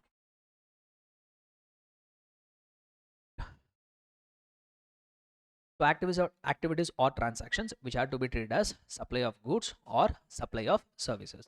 So whatever we are discussing here, that is taken from where? Schedule. So first, pretty straightforward points, they say transfer. If you are doing any transaction where title in the goods is getting transferred, what do you mean by title in the goods getting transferred? Ownership is getting transferred immediate. Like for example, I have this water bottle, I am giving that water bottle to you, receiving the money. So transfer and title in the goods is getting transferred immediately. No confusion, that will be considered as supply of. Or any transfer of right in goods or undivided share in goods without transfer in title. I'm not transferring the ownership. I'm transferring the right. I'm transferring the right in the goods. Right in the goods you can understand. Right in the goods means giving it on rent or etc. Or I have undivided share in goods. That also if I am transferring, those activities will qualify as supply of service. The transfer of right in goods you can easily understand, like renting and all will come there.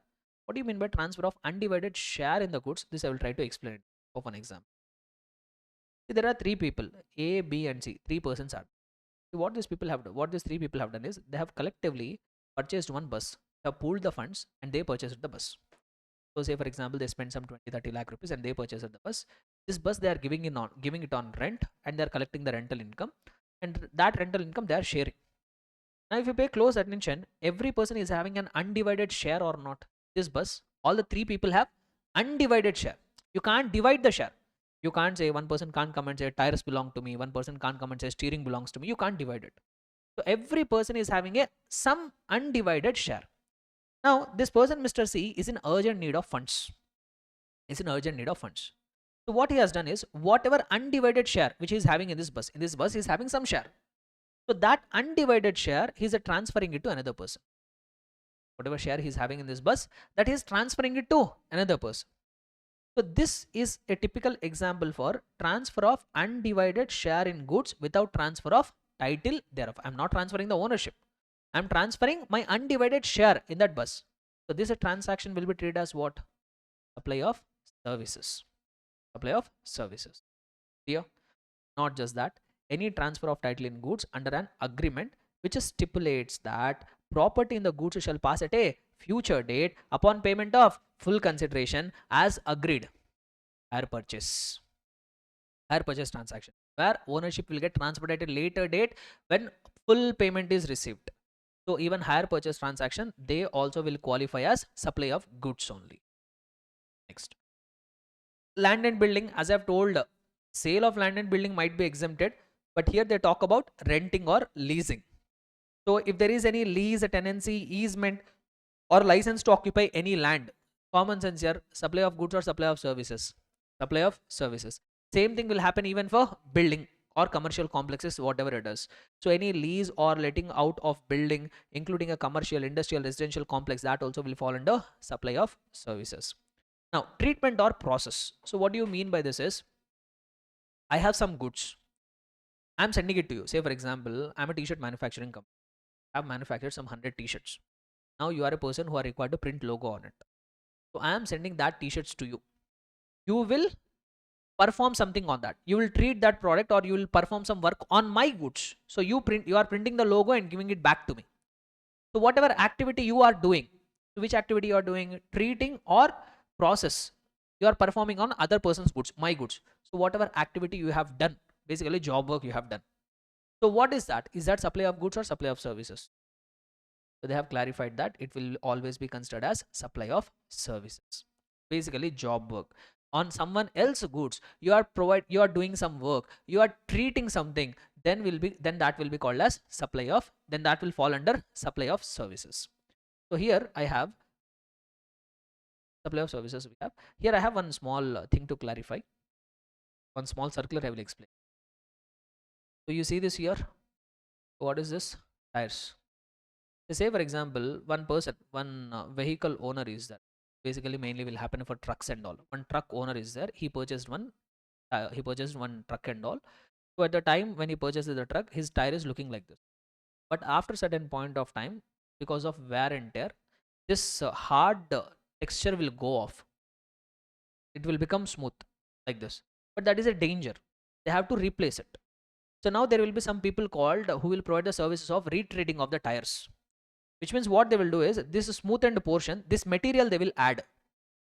This material they will add, and once again they will make the tire look like this. So this process we call it as retreading of the tires.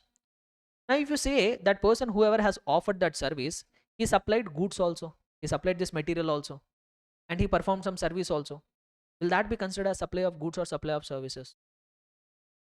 Supply of service. This will get covered under para number 3, whatever we have read now. Treating or performing some process on others goods. These are some others goods. On that you have performed some process or you have did some activity on that. So this activity also will fall under supply of services. Yeah. Transfer of business asset. So in this transfer of business asset, they try to say 3 things here. I will try to explain it with the help of examples. First part, they say that goods forming part of business assets are transferred or disposed by or under the directions of the person carrying on the business so as to no longer form part of the assets. We consider supply of goods. Nothing but schedule 1, para number 1 we have. What did we see there? Permanent transfer or disposal of a business. That will be considered as supply. Will that be considered as supply of goods or supply of service? Supply of goods only. Supply of goods. That's what they are clarifying. So here they have told goods forming part of business assets are transferred or disposed of by or under directions of person carrying on the business so as to no longer form part of assets. If you are permanently transferring the business assets so that they are no longer forming part of your business.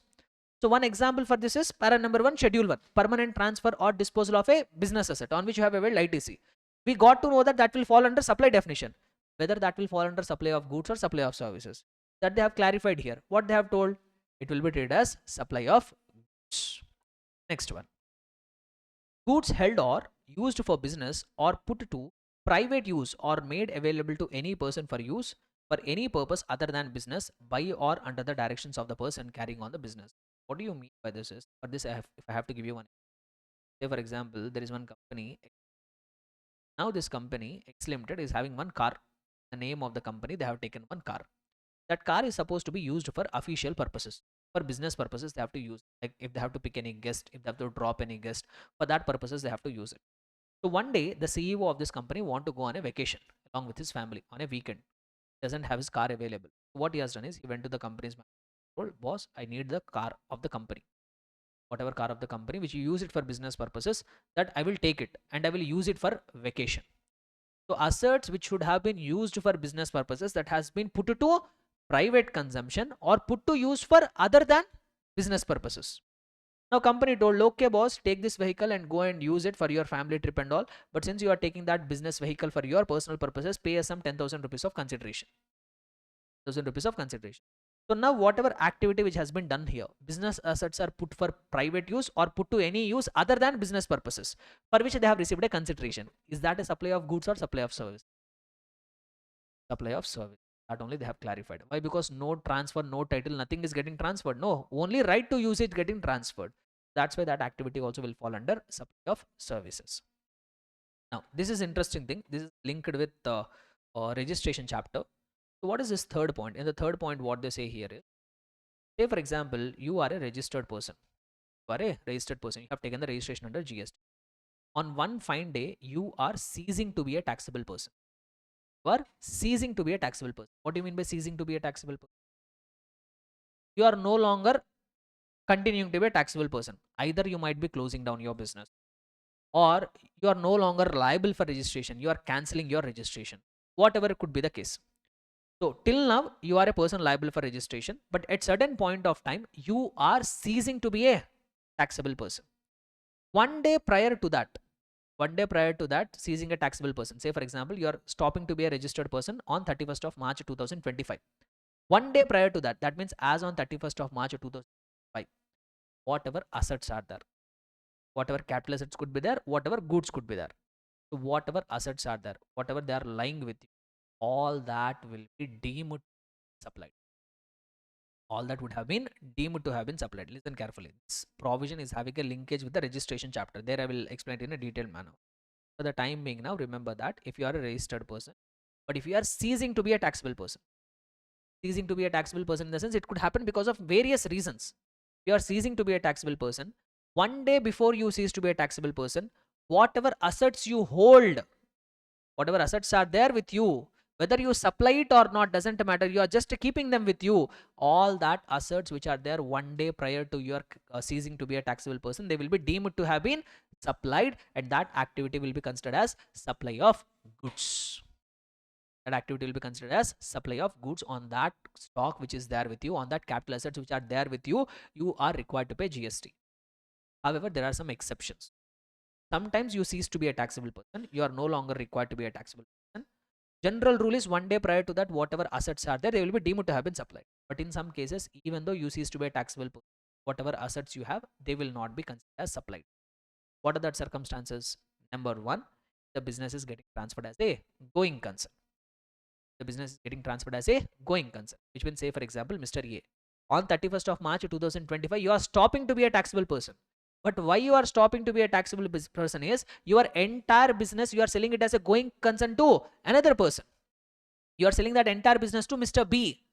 That means all your assets and all will get transferred to another person. If that is the case, then then it will not be considered. Whatever goods you have prior to the date of cancellation or prior to the seizing of taxable person, they will not be considered as supplied by you. That activity will not be considered as supply of goods. One more case, one more exception. What is that one more exception is? Say for example, there is one person, he is registered on 31st of March of 2025, he died, he expired. General rule is what? One day prior to seizing of taxable person. On 31st of March, he expired. One day prior to that, that means on 30th of March, whatever assets are there, they should have been deemed to be supplied. But in case if his business is getting carried on by his legal representatives, his business is getting carried on by legal representatives. Legal representatives will take new registration. No. So in that case also, whatever assets are there, one day prior to that, they will not be deemed to have been supplied. Understand? I know this provision will sound a little bit not able to relate it, but when I teach the registration chapter, daily you will get the better clarity. Then I will teach section number 18, then you will get better connection. But for the time being now, I just want you to remember it. This thing you have to keep it in mind, even if you don't understand. What is that thing? If you cease to be a taxable person, one day prior to that, whatever assets you have, that will be deemed to have been supplied, and this activity will be considered as supply of goods. Two exceptions. What are they? You are ceasing to be a taxable person, but you are transferring the business as a going concern. Number two, you are ceasing to be a taxable person, but the business is carried on by legal representative. Clear? Good. Now, fifth point is very easy to understand. Renting of immovable property. Sir, land and buildings we have already covered, no? But land and building is not the only immobile property. We have other immobile properties also. If any of such other immobile properties are given on rent, supply of goods or supply of service? Supply of services. Why? Because no ownership, nothing is getting transferred there. Next one. Construction of a complex building, civil structure, etc. I will explain here. Now only we'll try to cover this discussion. So if you are offering construction of complex building or civil structure, when that services will be exempted, when that services will be taxable. You understand? We'll keep this point on hold. I'll try to cover it along with schedule 3. This one point you keep it on hold. Remaining things we'll try to cover. Along with schedule 3, B point I will try to cover. So C point, temporary transfer or permitting use or enjoyment of any intellectual property rights. What do you mean by intellectual property rights? Copyrights, patents, trademarks, software also you can say. If I'm temporarily transferring that right or permitting the enjoyment of a copyright or patent to others, will that will be considered as supply of services. Like say for example, Dr. Reddy's is having a patent for a drug. So now that patent they have given it for another company where they can use it for a short period of time. So that will be considered as supply of services. Very important guys, a temporary transfer. If it is a permanent transfer, supply of good. Temporary transfer only will be considered as supply of services. Next, development, design, programming, customization, adoption, upgradation, enhancement or implementation of IT software, supply of services. Next, agreeing to obligation to refrain from an act, or agreeing to tolerate an act or situation, or agreeing to do an act. The three things are there here. This paragraph, three things are there here. One is agreeing to do an act. Agreeing to do an act. Then agreeing to refrain from an act. And agreeing to tolerate an act. Three things are there here. They are saying if you are agreeing with another person either to do an act or to refrain from doing an act or to tolerate an act, then you will be deemed to have made the supply of services. So first I will say, what do you mean by agreeing to do an act? What do you mean by agreeing to do an act? If I have to give you one simple example, I'm a chartered accountant, you came to me and asked me to file the return. I agreed to file the return for you. I have as a party, I have agreed with another party to do an act for you. So this is a what? Supply of services. Or if I give you one more, if I have to give a very complicated example for the same thing, let me give you an example. So there is one factory. There is one factory here. Okay. So now this factory is manufacturing activity, and they are releasing some gases as a part of that manufacturing activity. They are releasing some waste gases. They are releasing within the permissions only. They are doing it. Within the permissions only they are doing. Adjacent to that, a few kilometers away, they have one gated community. One very big gated community is there. Now these gated communities are worried because so many gases are getting released. Their health might get affected. But they are all doing it within the permissions only. So now what this gated community has done is they went to the factory and told, boss, you are releasing so much of waste into the air. No, you do one thing. Please install one waste treatment plant. After you treat all the waste, then only you release them into the environment. This company has told, okay, I will do it for a consideration. They're even ready to pay the consideration also. We will pay you some 5 lakh rupees. You do one thing. Please, in your factory, you install one waste treatment plant. So here this factory has agreed to do an act for a consideration. Supply of services. By agreeing to do this act, they are making a supply of services. Next, I will give you an example. Refraining from an act. If as a party you are agreeing with another person to refrain from an act, what do you mean by refraining? Stopping. You are stopping yourself from doing an act. So what is that? Say for example, there is one builder. He got the permission to construct 5 floors of apartment. So he completed 3 floors. Now adjacent to that, one more apartment is there. They feel that if this person constructs that extra 2 floor, he's having permission also to do it. If you construct that extra 2 floors, the sunlight will get blocked for this apartment. So now this builder has approached this other builder, boss, you have a permission for 5 floors, but don't construct that extra 2 floors because we will have a blockage of the sunlight. Don't do it for free of cost. We'll pay you some bulk amount of consideration. So he took the consideration and he agreed. Okay, I will not construct that extra floor. So as a part of this agreement, he agreed to refrain from an act. He's permitted to do it, but he agreed to refrain from an act for a consideration. So by agreeing to refrain from an act, by agreeing to stop from constructing that extra 2 floors, he received some consideration. So he is supplying what? Services. Next one, to tolerate an act. So now what do you mean by tolerating an act? Say for example, there is one busy road is there. So on this busy road, I have one shop, a jewelry store is. Now footpath also will be there, no? Like in T Nagar, we have here, right? In the road we have there. So many shops and all will be there. So footpath also will be there. But you find in front of that shopping malls and all, pani puri wala, masala wala, they all will have their stalls. See, very business time, this person is having one jewelry store. So in front of his shop, what happening is every evening one pani puri wala is coming, and he will keep his thela there for 4 or 5 hours. He will keep it there. So because since he's keeping it exactly in front of the gate, so there is a blockage of the customers. So now this person got irritated. He went to that person and told, "Boss, in front of my friend, how dare you keep that thing and all? So this is a disturbance to my business." Now that person told, "Sir, I have my business time only for a few hours, so sir. You please tolerate. You please tolerate. I will pay you some monthly 20,000 rupees." So by receiving that 20,000 rupees, what the shopkeeper is doing? He is tolerating an act. Now this shopkeeper will have agreed to provide the services, supply of. Understood? So as a person, if you have agreed with another person either to do an act or to refrain from an act or to tolerate an act, then you are making a supply of services. But it will be treated as supply of services only when conditions are fulfilled.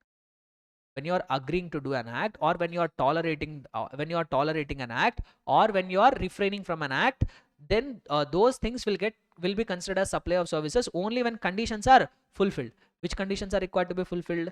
Condition number 1, there should be agreement. You are not doing it out of your own choice.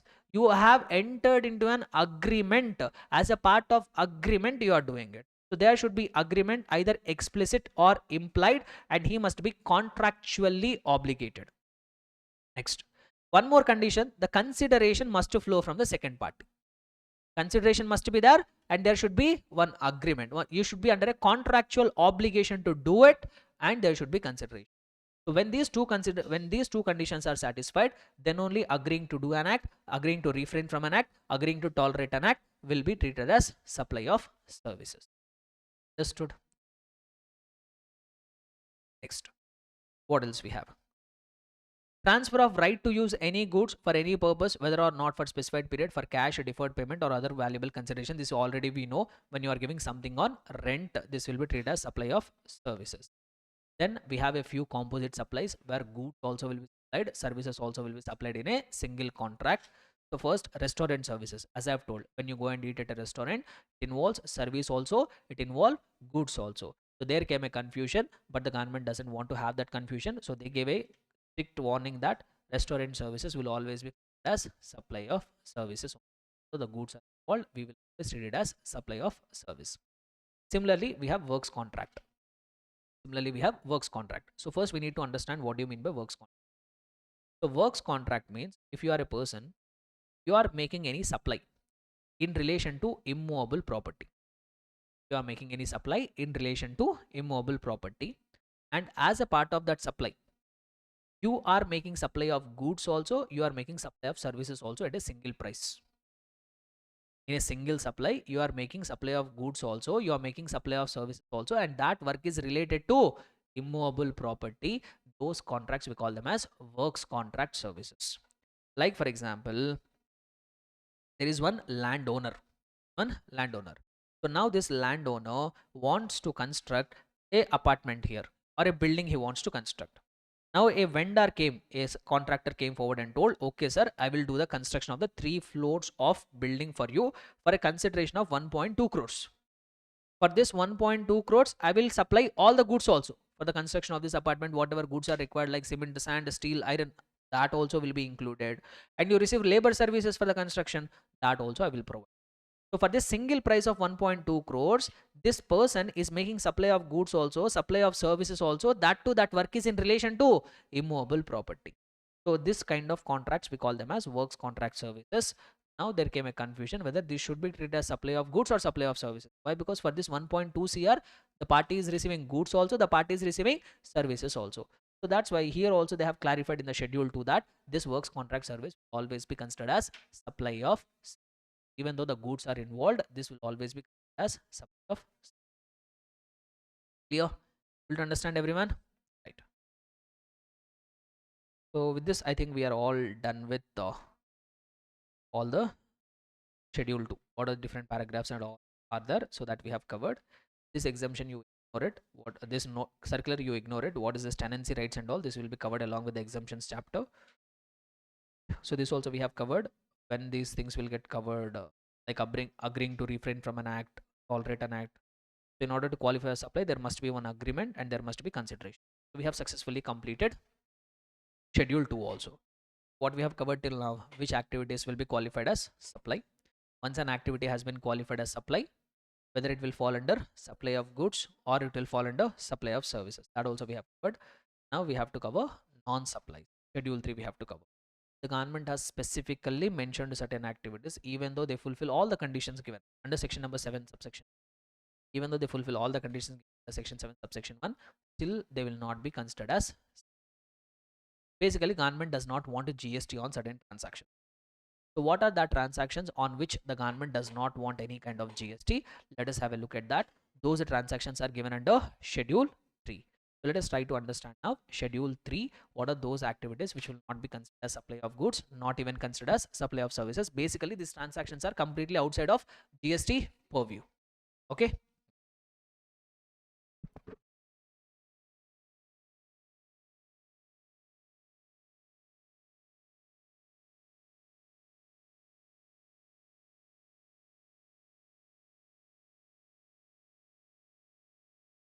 Need any break? Required. Want? I don't need. If you want, I can give it for 10 minutes. Not more than that. But you guys are not coming on time. Especially you. Tomorrow itself. Today?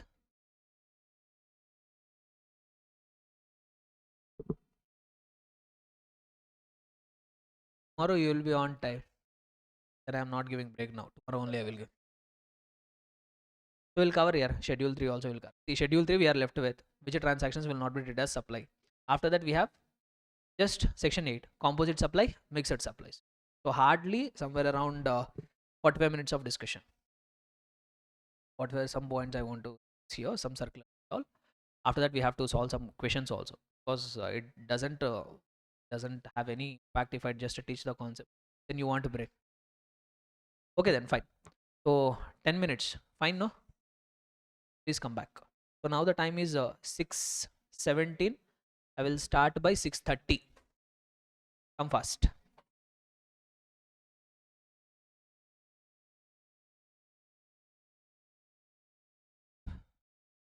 So let us try to understand schedule 3. We'll proceed further. Is talking about what are those activities which will be neither considered as supply of goods, not even considered as supply of services. Basically, government don't want a GST on activities. Let us see what are they. So para number 1 of schedule 3 says that services by an employee to their employer in the course or in relation to his employment. We all are aware the people who are working with the companies as an employee. Say for example, an employee is there who is working with for every month he's getting a salary of 50,000. Did you ever find an employee demanding, hey, I am providing services, 50,000 is salary, add 18% and pay that also too? But it is supply of services only, no? Services is there, supply of, practically speaking, it is a supply of service. Consideration is there, it should have been qualified as supply. But we never see an employee charging a GST amount from the employer. Why? Because the government has told in schedule 3 that services which are provided by an employee to the employer in the course or in relation to his employment will be neither considered as supply of goods, not even considered as supply of services. But you have to be very careful here. Only the services which are provided in relation to the employment or in the course of employment are only not treated as supply. If you are doing something which is beyond your course of employment, beyond your terms of the employment, that will not be exempted, that will be considered as supply. Say for example, I'm a chartered accountant, I'm working with some big business person has appointed me. Boss, you are a chartered accountant, oh, you please do my accounts. So I'm doing the accounts for him. Every month he's paying me some salary. That is service which I'm providing as an employee in the course or in relation to his employment. But he asked me one more thing. So he came to know that I'm a faculty and he told, why don't you teach my son also? I told, okay. And he told, okay, teach my son the subject of GST. I will pay you some extra 50,000 rupees. So now whatever I am teaching, that is beyond my terms of the employment. That is not in relation to my employment. Those will be considered as supply of services on which a GST will be imposed. Clear everyone? Next one. And few more things here. A few more things here. See, when I say employee, I'm not just referring to the full-time employees, even casual labors also will get included here. Like in the construction industry, it is quite common. Casual labor will be there. A day a person will come, take his daily wages, work for that day and go back. So that casual workers also will be as employees. Sir, what about directors, sir? What about directors? So directors here also two things will be there. Say for example, managing director, whole-time director. These are like full-time employees, and they will be treated at par with employees. But there will be independent directors. They are not like employees. They come once in a while. Once for the board meeting, they will come. They will receive the sitting fees and go back. So here they have helped us in one way to know whether a director is an employee or not. Check under which section TDS is getting deducted. Company will pay remuneration to the directors. No, check under which section TDS is getting deducted. In case if the TDS is getting deducted under section 192 as per Income Tax Act, then that director will be considered as employee, and whatever services that person is providing, they will be neither considered as supply of goods, not even considered as supply of services. However, if some remuneration is getting paid to the director, but the TDS is not getting deducted under section 192, instead it is getting deducted under section 194J. That is the professional services, then that director is not an employee. Those services are not provided in the course of employment. That will be treated as supply of service. That will attract GST. And anyhow, that will come under reverse charge mechanism. That will cover it in the charge of GST chapter. Yeah. Few more things, few more important things which I have to explain here. Uh, Say for example, there is a, let me give you one scenario to make you. Say for example, there is a contractor. There is a contractor. So now this contractor is having so many employees, so many laborers are there. They are his employees. Now using that laborers, he provide construction services to one builder. He provide construction services to that builder. Labor services he is providing to the builder for the purpose of construction. So now whatever services which are provided by the constructor, by the contractor to the builder, will that be treated as supply or not? That fall under supply or not supply? Will you understand my question? Let me give similar kind of example. Say for example, I have started one firm, X&Co security agency firm I have started. Now what I have done is I have recruited various people. I've recruited various people. Say for example, I have recruited some 20 people. Every month I'm paying some 20,000 rupees of salary to them. Now what service I'm providing is security services I'm providing. Now say for example, one day a local DMart store asked they needed some two security guards. So what I have done is I have supplied two security guards, and this DMart will pay me consideration. So now whatever services X&Co security agency provided to DMart, will that be considered as supply of services or supply of not supply of service? It is supply. Why? Because it is not employee-employer relationship. It is a principal to principal basis. Whatever services these employees are providing to X&Co as an employee, that is not a supply. But however, whatever this security agency providing services to the DMart, that is on a principal to principal basis. Here there is no employee-employer relationship. That will be qualified as supply. Same logic applies here. Contractor is providing construction services to the builder. There is no employee-employer relationship there. That is on principal to principal basis. That will be treated as supply. But his workers who are employees of the contractor, those are the services provided in the course of employment. Those are neither supply of goods, not even supply of services. Understood? One more important point here. One more important point, having a high chance of getting tested here. Say for example, there is an employee. One day, Infosys company recruited him. They told him, boss, we will pay you salary of monthly 1 lakh rupees. But we want one non-compete agreement. What is that non-compete agreement is? You should not go and join the TCS. You should not go and join the TCS because they are our competitor. If you agree not to join the TCS, we will pay you 10 lakh rupees. This we call it as a remuneration for non-compete agreements. So whatever this 10 lakh rupees they have paid, see monthly salary, those are the services provided by the employee to the employer in the course or in relation to the employment. Now whatever this non-compete agreements are there for which the remuneration is getting received, for not joining the TCS, Infosys is paying to their employees some 10 lakh rupees. Will that also be considered as a remuneration in the course of employment? Non-compete agreement amount which you are receiving for non-compete agreements, it will not be considered as services provided by the employee to the employer in the course or in relation to his employment. That will be a supply, and that will attract GST, provided if the supplier is a registered person, then it will be considered, but it will be considered as supply. Clear? Right. This is the first activity which will be neither considered as supply of goods nor considered as supply of services. All the important points which can be tested in the examination, that also I have covered. Next thing, services by any court or tribunal established under any law for the time being in foods. See, if a person is offended, if a person is having some legal case, he has to go and file a case in the court or in the tribunal. For that, court and tribunal will charge some nominal charges. The government has thought justice should not come at a cost. So what they have done is, so whatever services which are provided by the court, whatever services which are provided by the tribunal, for which they charge some nominal amount of fees and all, since the justice should not become costly by imposing GST, they have told these activities will be neither considered as supply of goods, not even considered as supply of goods. Third point, if I have to say, third para, if I have to say broadly, positions held by the constitution. Like for example, there will be MPs, there will be MLAs, members of panchayats, members of municipalities, and members of local authorities. They also provide services. For them also, government will pay them salary. But we all know those people will not work for salary; they work for something else. We all know it. So they are not talking about the other things. These MPs, MLAs, and all, for the services whatever they have rendered, they receive remuneration from government. But the government has told those activities will not considered as supply of goods or not even supply of services. Similarly, duties performed by any person who holds any post in pursuance of the provisions of constitution in that capacity, like duties which are performed by President of India, Vice President of India, Prime Minister of India, Chief Election Commissioner. Like if you are holding any constitutional constitutional position, for that you are receiving remuneration, not a supply of service, not a supply of goods. Similarly, duties performed by any person as a chairperson or a member of director in a body established by central government or state government or a local authority. Central government has established one body, state government has established one body, or local authority has set up some body. In that, you are asked to act as a chairperson, or you are asked to act as a vice chairman, or you are asked to act as a member, for which these people will pay you remuneration. Like for example, election commissioner, etc. So these positions, for these bodies which are established by central government, state government, or local authority, if you are holding any position as a chairperson or any other member for which you are paid remuneration, the government told we will not treat that either as supply of service or supply of goods. No GST on that.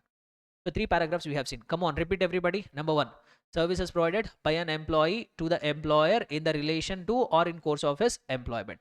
Number two, services provided by court or tribunal. Number three, services provided by MPs, MLAs, or other persons. Services provided by the persons who are holding the position in the constitution, as per the constitution, and the persons who are acting as a chairperson or a member of a body established by the governments. Till here, comfortable? Para number 4, services of funeral, burial, crematorium, mortuary, including transportation of deceased. Basically, when a person leaves this world, at least leave him peacefully. The government don't want taxes there. So all the services relating to funeral, burial, crematorium, mortuary, all these are exempted. Even transportation of the deceased person. Sometimes they will ask a question. A very rich person has expired. His dead body has to be transported from one place to another place. His dead body was carried in a helicopter, and the person who transported that dead body, he charged some 3 lakh rupees of consideration. Exempted, not exempt. That means supply, not a supply. Not a supply. They just said transportation of a deceased person. That could happen in any manner. That could happen by water, road, air, doesn't matter. Whatever may be the consideration, how premium could be the service, transportation of a deceased person, those services will be neither considered as supply of goods, not even considered as supply of services outside of the GST purview. Next. So now we will try to understand. Yeah. Not at all a supply only. Is schedule 3, whatever activities we are discussing, those are neither supply of goods, not even supply of services. That means basically it is not at all a supply. Got it? So now coming to the 5th paragraph. 5th paragraph talks about sale of land, sale of building. First we will discuss sale of land. As I have told, sale of land, neither supply of goods, not even supply of services. Why? Because land is subject to stamps duties and stamp duties, also the government got any G. Now sale of building or sale of flat in an apartment, sale of anything, when it comes to sale of building or flat, apartment and all, when it will not be considered as supply of, when it will not be considered as supply, when it will be considered as supply, here there is one system. Here also I'm going to tell you one system now. If they say anything regarding construction of an immovable property, so you are supposed to follow this system. Okay, like the way we build a system for importation of services, now we are going to build one more system. So first thing, what you should do is, in case of sale of building, completed building, sale of completed flat and all, first thing what you should do is you have to determine something called a cutoff date. Determine something called what? Cutoff date. So what is that cutoff date? Basically cutoff date for consideration. How to determine that cutoff date? Cutoff date will be date of first occupation or date of completion certificate issued by competent authority. Date of first occupation or date of issuance of completion certificate by competent authority, whichever is earlier. Whichever is earlier. That will be cutoff date. Cutoff date for what? Cutoff date for receiving the consideration. If entire 100% of the consideration is received after the cutoff date, not a supply of good, not a supply of services, not at all subjected to GST. Even 1 rupee of the consideration also you have received prior to that cutoff date, entire value will be considered as supply of services. Construction of treated as service of construction property, it will be treated as supply of. Once again, I will give you examples, don't worry, but just let us digest the system. First thing, what is the first step? Determine cutoff date for receiving of the consideration. How to determine cutoff date? Date of first occupation or date of issuance of completion certificate by competent authority, whichever is earlier. Next thing, what you need to check? When the consideration is received. If entire consideration is received after the cutoff date, not a supply at all, will not be subjected to GST.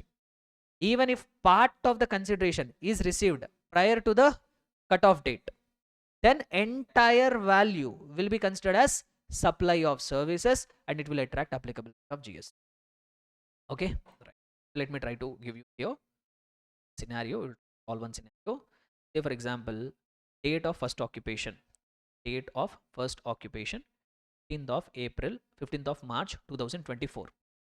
Issuance of completion certificate by the competent authority 20th of March 2000. Total that building is getting sold for 1 CR. Entire consideration has been received on 18th of March 2020. Exempted, not exempt. Not a supply. Steps. First step. Date of first occupation, date of completion certificate, whichever is earlier. Tell me which one is earlier. Date of first occupancy. So which will be, so cutoff date will be 15th of March 2024. Then we need to check when the consideration is received. Here they have told that entire consideration has been received on 18th, which is after cutoff date. So entire this 1 crore will neither be considered as supply of goods, not even considered as supply of services, no GST implication. Comfortable?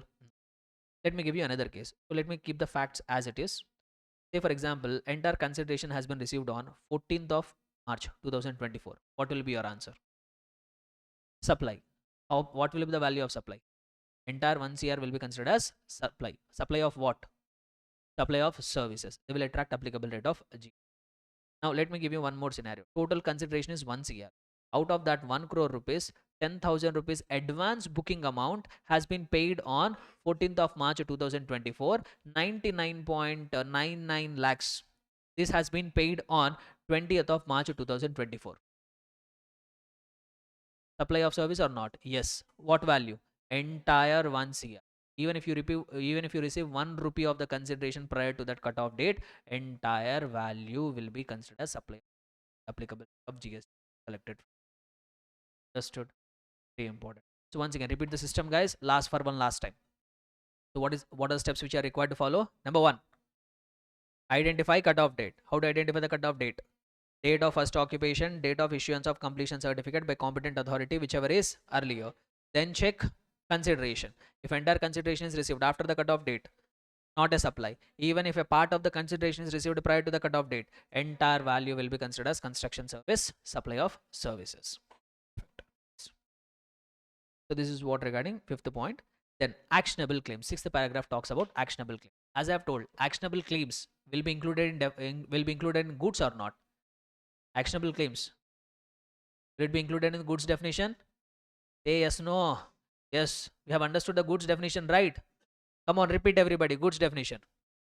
Goods means, you are not responding. I will not leave you until this chapter gets completed. It's up to you. And I will proceed further only when I get the response. Goods means every kind of mobile property other than money and securities. It includes actionable claims. So goods will include what? Actionable claims. When the actionable claims are supplied, what it will be treated as? When the actionable claims are supplied, generally it should be treated as supply of goods. But what the government does, we will specify certain actionable claims. Will specify certain actionable claims. Only if that specified actionable claims are getting supplied, then only you treat it as supply of goods. Apart from that, any other actionable claims are getting supplied, don't treat it as neither supply of goods, not even treat it as supply of service. Clear? So generally actionable claims fall under definition of goods. When any kind of actionable claim has been supplied, it should have been treated as supply of goods. But the government has given one relaxation. Government told we will specify certain actionable claims. Only when that actionable claims are getting supplied, then only they will fall under supply of goods. Apart from the specified actionable claims, if any other kind of actionable claims are getting supplied, even though they are falling under goods definition, even though they are getting supplied, don't treat them as supply of goods, not even treat them as supply of services. Now the question comes, sir, what are that specified actionable claims? What are that specified actionable claims? So 6 specified actionable claims they have specified: betting, casinos, gambling, horse racing, lottery, online money gaming. Only these 6. When these 6 actionable claims are getting supplied, then only supply of goods. Apart from that, any other things are getting supplied. Like for example, you have a right to receive a debt. That debt you have transferred it, unsecured debt. Supply of actionable claim, but we will not treat it as supply of goods, not even supply of service. You have a right to claim the rent, actionable claim. That right to claim the rent you have transferred to another person.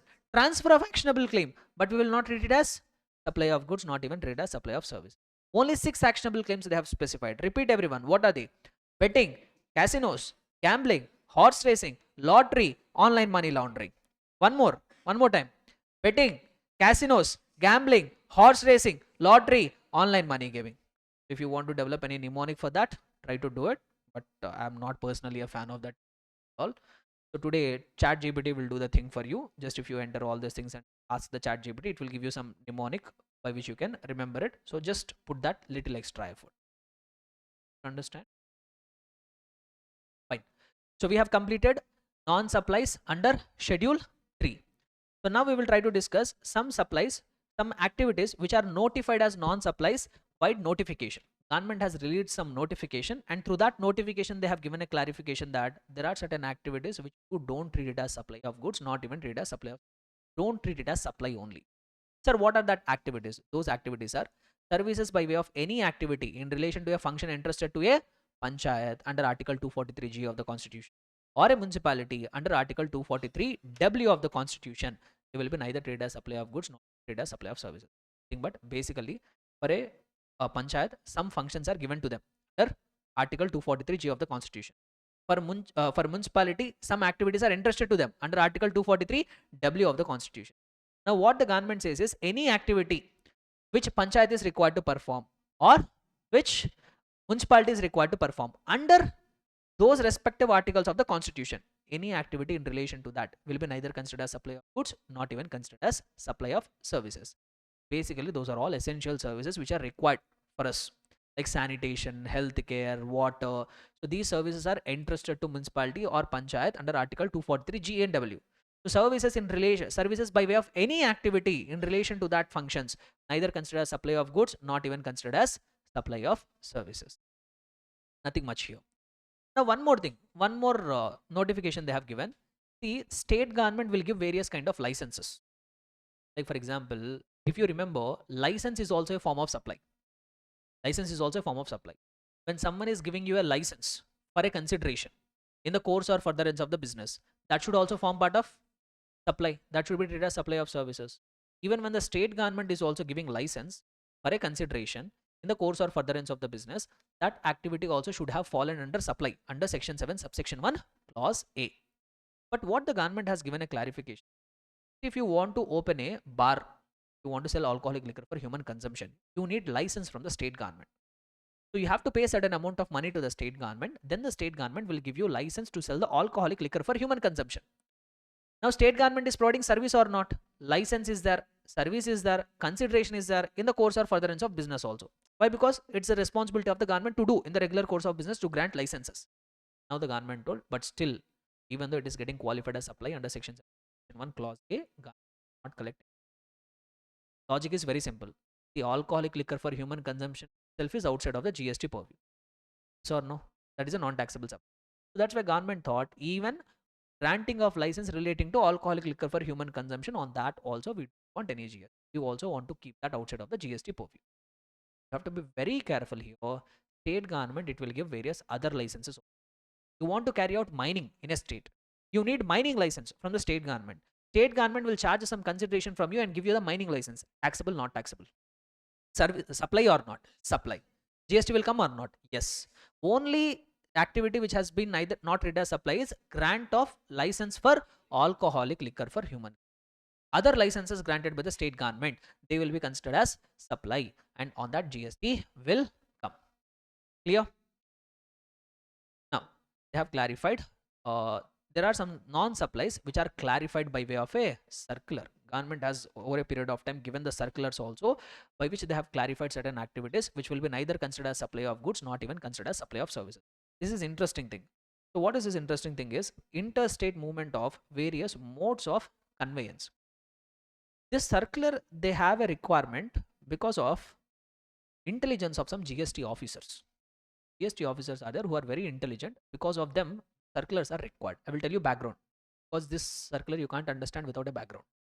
So what happened is, listen carefully guys, interesting discussion. See, there is some travels. Say some popular travels. Travels name you say here. Hey, Redbus is an e-commerce operator. Orange Travels, okay. So Orange Travel. See, this Orange Travels is having a place of business in Hyderabad. Hyderabad they have an office, no? In Chennai also they have an office. Will they take registration? Will they take registration? Yes. In Hyderabad also they have taken registration. In Chennai also they have taken registration. Both the places are belonging to same person under same PAN, but they have to take separate registration. Since they are taking separate registration, these two will be treated as distinct persons as per section number 25. They are treated as distinct persons as per section number 25. As per para number 2, schedule 1, supply of goods or services between related persons even without consideration will qualify as supply. So now what happened is, Orange Travels is having a bus.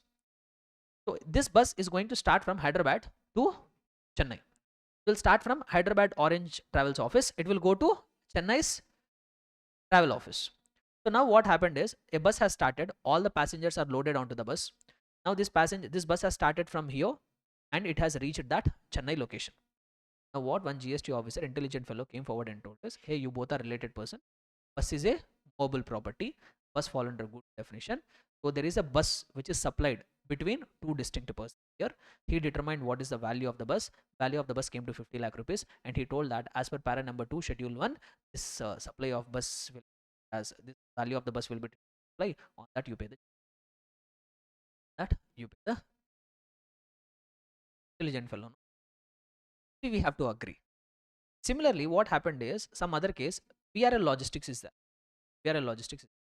So VRL Logistics, same case you take. Hyderabad they have a place of business. Chennai also he's having a place of business.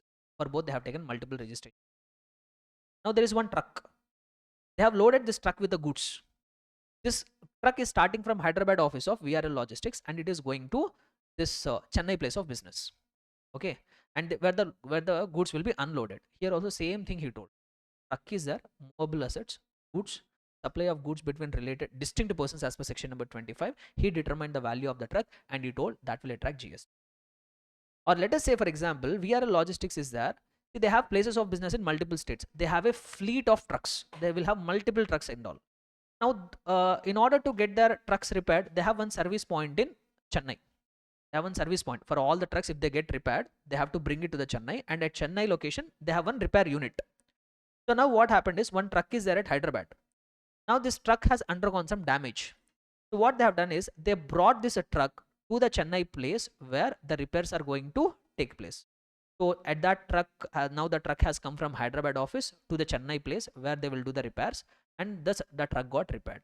Here also what the GST officer, intelligent fellow, told is, distinct persons as if a value of the truck he has determined, supply of the goods, pay the GST on that. Will deem it as trouble or not? Too much over interpretation of the provisions or not? So some GST officers have started harassing. Government gave a circular, because you don't do the overaction, this will not be treated as supply. Even though your interpretation is good, but this is purely a practical disturbance for the normal persons. So no, for a genuine persons, you are troubling them. So don't do that. This activity will neither be considered as supply of goods, not even considered as supply of services. But the passenger transportation services are there, no, that is supply of service. This goods transportation is happening, no, that is supply of service. On this truck repairs will take place, no, that will be the supply of service.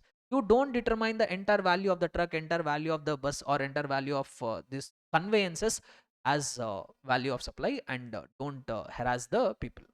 That's what the circular has been clarified. So if you see here, interstate movement of various modes of conveyance between distinct persons, including trains, buses, trucks, tankers, trailers, vessels, containers, aircrafts, carrying goods or passengers or both, or for repairs and maintenance, except where such movement is for further supply of the same conveyance. In case if you are moving the conveyance for further supply, say for example, if the same activity is done by Tata Motors here, say for example, in Ahmedabad they have a plant where they manufacture the cars, factory they have. From factory they have manufactured some 10 cars, and that 10 cars have come to Delhi, where they will be sold further. Now if the PO determines the value of the 10 cars and treat it as supply, is that valid? That is valid. If the conveyance is getting moved between distinct persons where the intention is for making further supply, then you treat it as supply, we don't have any problem. But if you are causing that movement of the conveyance for carrying goods or passengers or for repairs and maintenance, then don't treat them as supply. Understood? So shall be treated neither as supply of goods, not even supply of services, therefore not be leviable to GST. However, applicable CGST, SGST, IGST as the case may be shall be leviable on repairs and maintenance done. On the repairs, GST you impose, but not on the entire value of the truck. More or less the same thing for rigs, tools, spares and all goods on wheels. Now what do you mean by that? Say for example, there is one builder. He will do the constructions in the Chennai also. He will do the constructions in the Bangalore also. So one day at the Chennai side, he is doing some construction. At the Chennai side, he is having one JCB. Now the work for that JCB at the Chennai location is over. Now this JCB has to be used at the Bangalore side. The same builder is doing the construction at Bangalore. At Bangalore side, he has to use that JCB. Now what they have done is this JCB from Chennai, they have moved it to Bangalore. Two different registrations, distinct persons. Once again, here smart GST officer has come. He determined that supply of goods between two distinct persons. What is the value of the JCB he has determined, and he treated it as supply under para number 2 schedule 1, and he started harassing the taxpayers. So then recent, more or less the same logic, whatever logic they have told previously, the same logic they have also told you. Here you don't treat it as for interpretation of the provisions. That's what they have told here. So above circular shall mutandis apply to the interstate movement of rigs, tools and spares and all goods on wheels, except in cases where movement of such goods is for further supply. If you are causing it the movement for further supply, you treat it as supply. But if it is for other purposes, then it should be neither treated as supply of goods, not even treated as supply of services, and IGST will not be, and GST will not be levied. However, if you are moving for repairs, if you are moving it for renting purposes, on that rental, on that repair, you can collect GST, but not on the entire value of that conveyance. Understood? So this is what regarding non-supply. I have covered non-supply. Rule 3, 6 paragraphs we have covered. We have covered non-supplies under notification, 2 activities we have covered. We have covered non-supplies under circular. Here also 2 activities we have covered. Understood? Shall I proceed further now? So here and there, I think some circulars I have missed out. That circulars I want to explain. Important circular should be there regarding composite supplies only. After that, once I am done with the circulars, then I will then I will come to section number 9. Is circular. Rethreading we are done. Retreading of the tires we are done already. A few things. Okay, this I will do one thing. This I will complete. This anyhow related to composite supply. So we'll discuss section 8. Now we'll try to discuss section 8 directly. Right, section 7 done. We have covered all the important content from the not all the important. I think we have covered everything. 2 small circulars will be there here. One is donations. Regarding donations, one small circular will be there. If you have given some donation to the charitable institution, say for example temple is there, you have given one donation, will that be considered as supply of service? Temple has received the consideration, no? Temple has received consideration, but what you are receiving in return? You will say, sir, I have done a good deed, sir, I will get punyam. Show that punyam. How you will show that punyam here? Ah, exactly. Very good. So that's what even the thing has told. For example, if you have donated some money, just for namesake, for example, you have donated some money here, and using your money, they have installed some water cooler at some religious place or at some charitable institution. On that name board, on that cooler, they have just placed your name board. Will that be considered as supply of services by the institute? Just be displaying your name, will that be considered as supply of service by you? That will not be considered as supply of goods or supply of services. There is no quid pro quo there. But however, if the name is getting published along with your place of business, you are so and so popular in so and so activity, you are having best class products in that category, if like that some advertisement kind of thing is happening, then there will be supply of service by that charitable institution to you. Then there will be treated as supply of services on that GST. Like that, one small circular is there regarding donation. I think you can manage it. I think that's all. Yeah, so now we will try to discuss section number 8. So what is this section number 8? Section number 8 talks about composite and mixed supplies. So two concepts it is going to talk about. One is composite supply and the other one is mixed supply. So first we will try to wind up composite supply discussion. So what do you mean by composite supply? You already have the examples of the composite restaurant service. So you are getting a service, you are paying a single price. For a single price, you are getting more than one supply, more than one good, more than one service, or a combination of goods and services. You are getting it for a single price. So that we basically call it as composite supply. So if I have to read the meaning of the composite supply, they say that when two or more supplies are naturally bundled, are what are not are naturally bundled for a single price, then we call it as composite supply. Like for example, if you say when you go and buy some electronics, one of the most common thing is that electronic persons, whoever sells, he sells the goods, along with that he will also sell warranty, 1 year warranty. So say for example, you are paying 50,000 rupees, you purchased a TV and paid 50,000 rupees. For that 50,000 rupees, he will give you that TV, along with that he will give 1 year warranty also. So for a single price, you are getting more than one supply, naturally bundled or artificially bundled? Naturally bundled. Why? Because it is not something which you are doing it artificially. It is common. Everybody will do it. As a user, you expect it. Whenever you buy the electronics, you generally expect a warranty also along with it. So this we call it as composite supply. Similarly, when you travel on a flight, along with that, food also will be provided to you. Say for example, you paid some 20,000, you are traveling to some. So the airline company, Indigo Airlines, you have booked a flight. So that Indigo Airlines, they have provided you the transportation of a passenger. Along with that, they are also offering you some food there. For a single price, you are getting passenger transportation services, food also getting supplied. Naturally bundled or artificially bundled? Naturally bundled. Why? Because every airline company will do it. As a user, we expect that. And out of that, two things. One is prominent.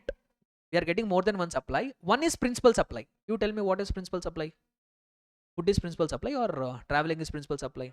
Traveling is principal supply. The services, the activities which are clubbed are in such a manner that one is principal, the other one is ancillary.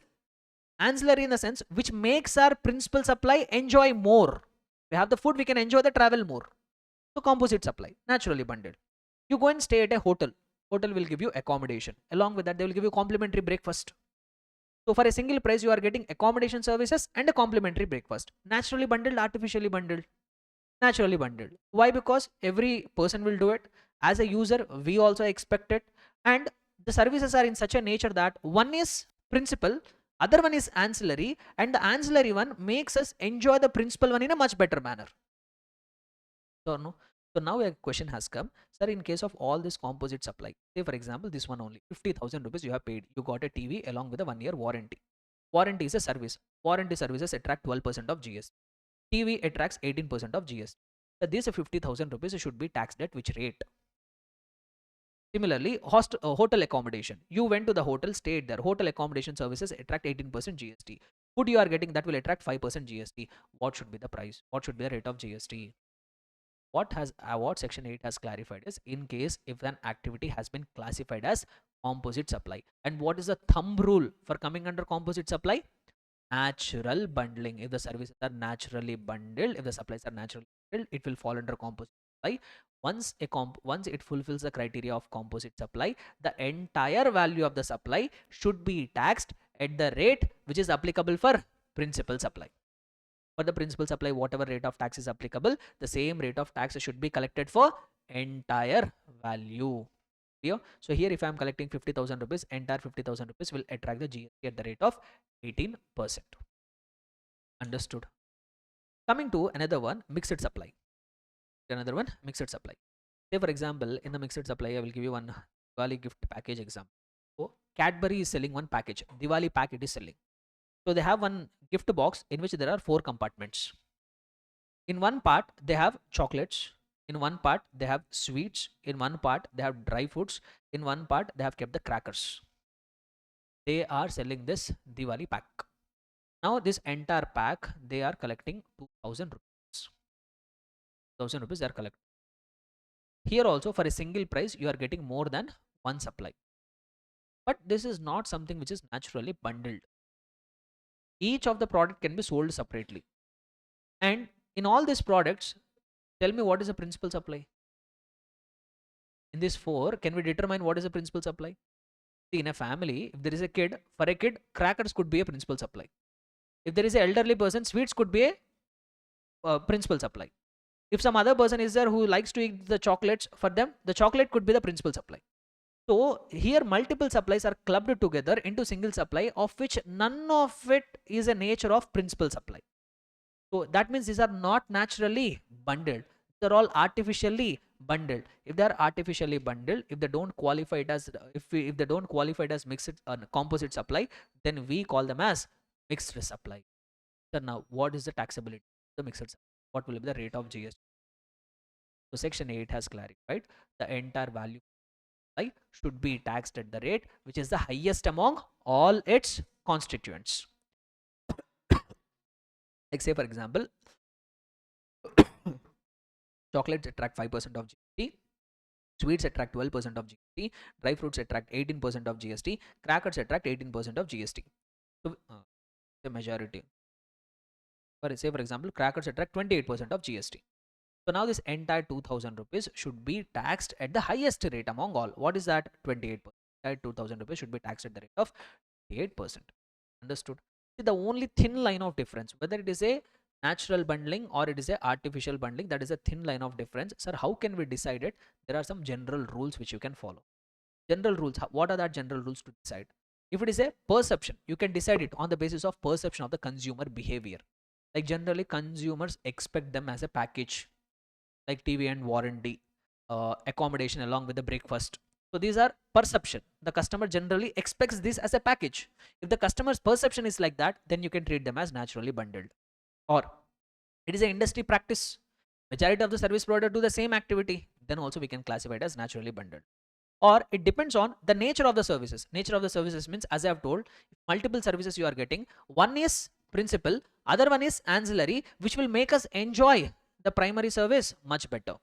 And similarly, or other indicative indicators, like if they are collecting single price, you can't sell them separately, you can sell them at a single price only. Generally they are getting advertised as a package, unavailable separately once again, and integral to the overall supply.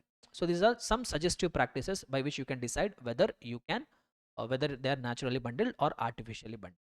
See, sometimes what will happen is, one more important thing, sometimes happen is,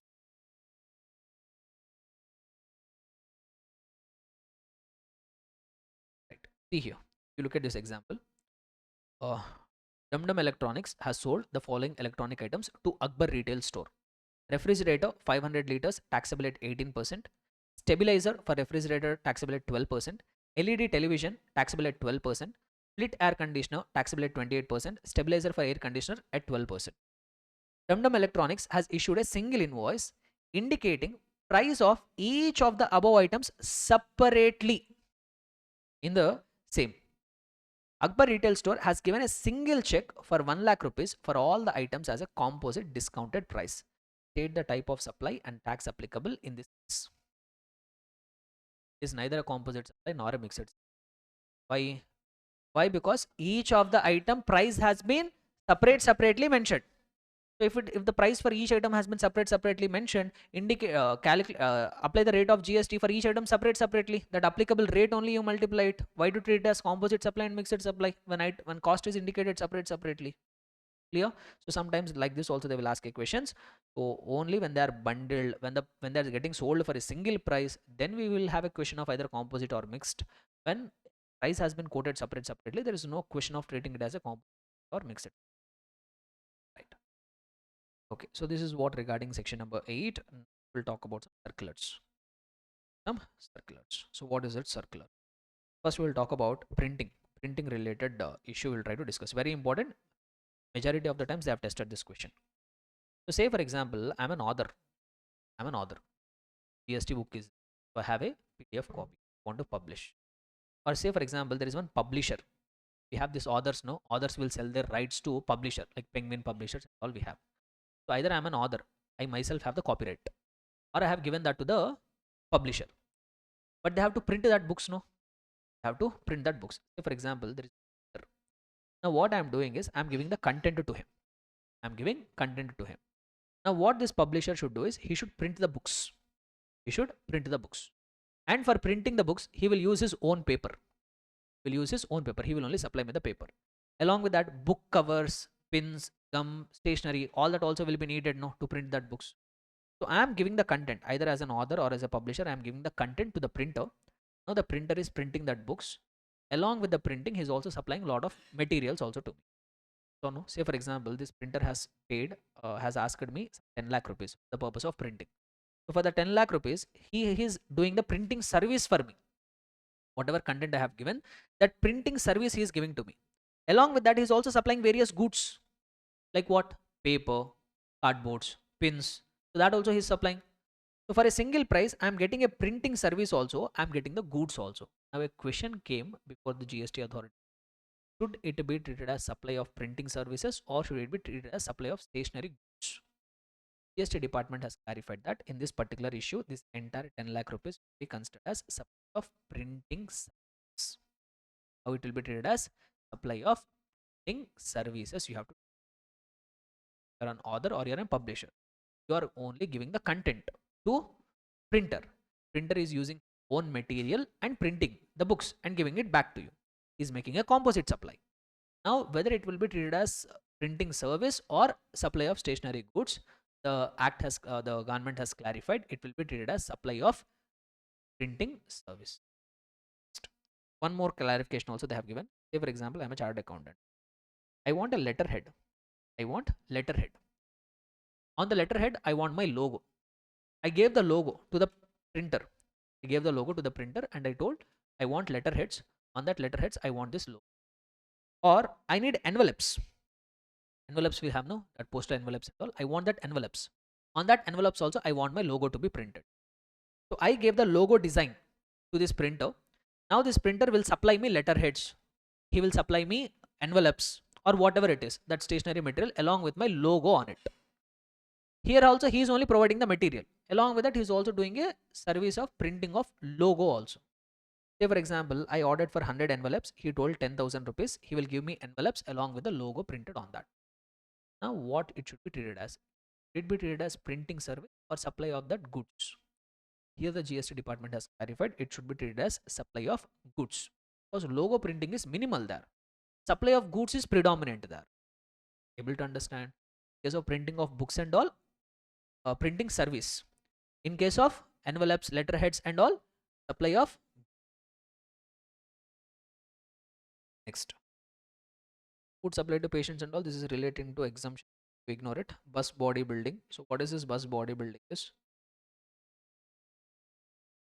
See, when you go and buy the bus, for example, Bharat Forge, it is a company manufacturing the buses.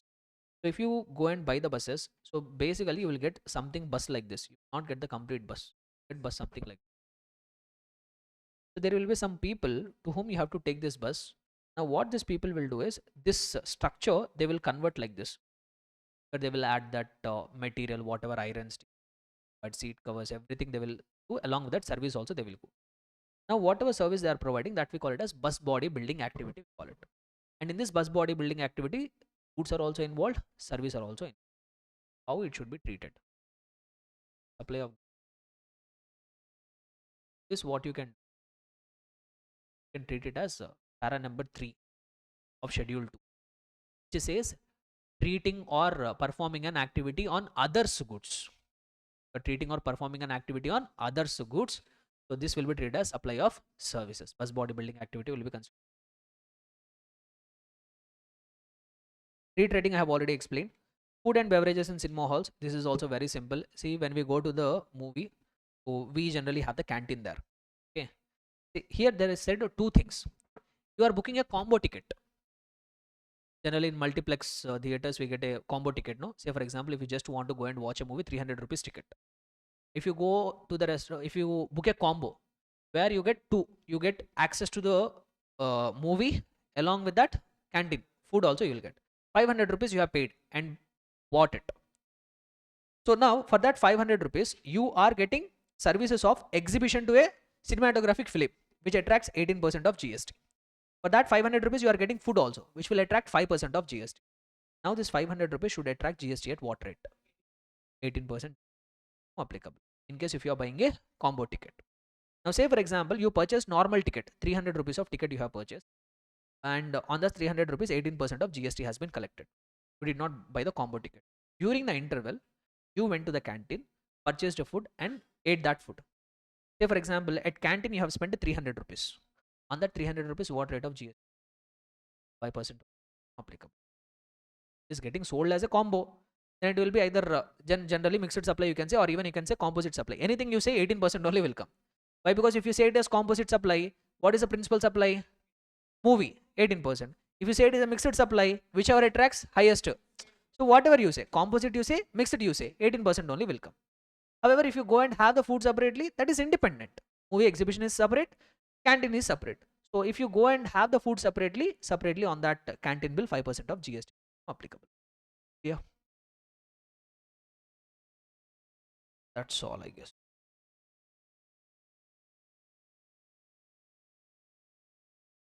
Shall we do some questions now? I should be tired here. Why are you tired? My time is still 8. Okay.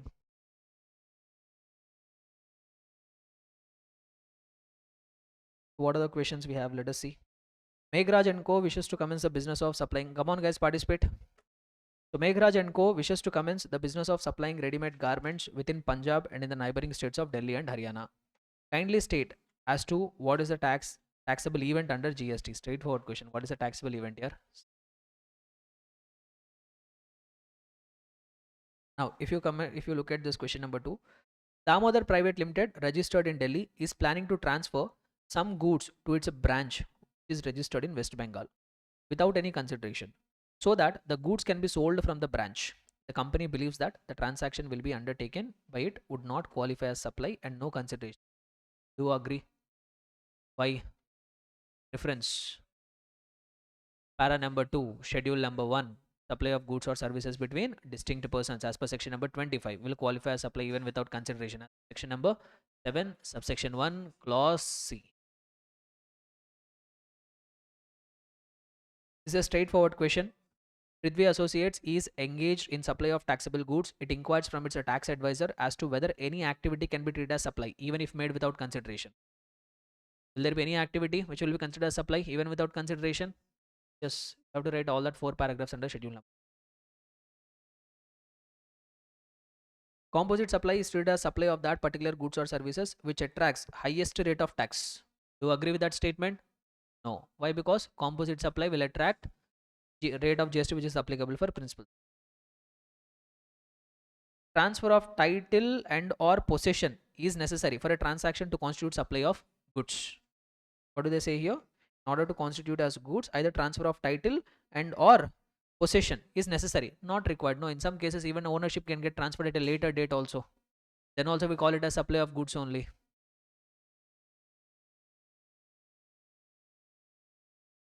Already covered. Deca manufacturers have a factory in Delhi and depot in Mumbai. Both these establishments are registered in respective states. Finished goods are sent from factory in Delhi to Mumbai depot without consideration. Supply, no, 7 steps.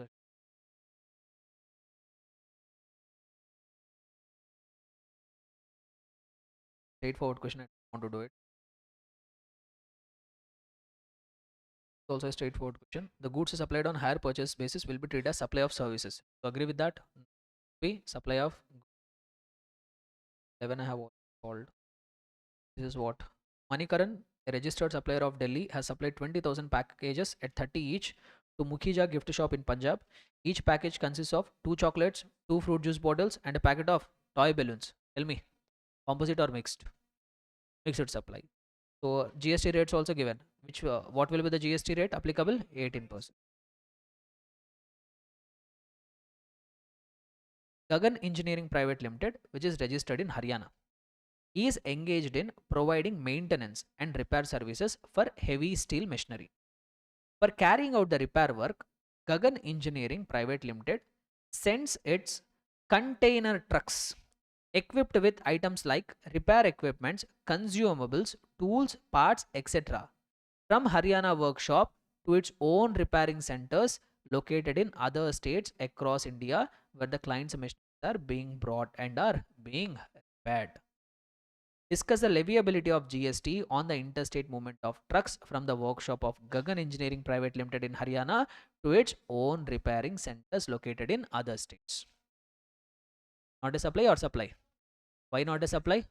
Circular, very good. When you are moving the conveyance for the purpose of carrying the tools and all, then you can't treat that conveyance value as supply, you can't treat it. But however, whatever repairs, whatever consumables that are getting supplied, that you can treat it as supply. Sarvana and Sons wishes to start supplying alcoholic liquor for human consumption in the state of Tamil Nadu. Therefore, it applies for license to the Tamil Nadu government for selling liquor for which the state government has charged specified fees from it. Not a supply. Why not a supply? By way of notification. We have read one notification where they have told granting of license for alcoholic liquor for human consumption.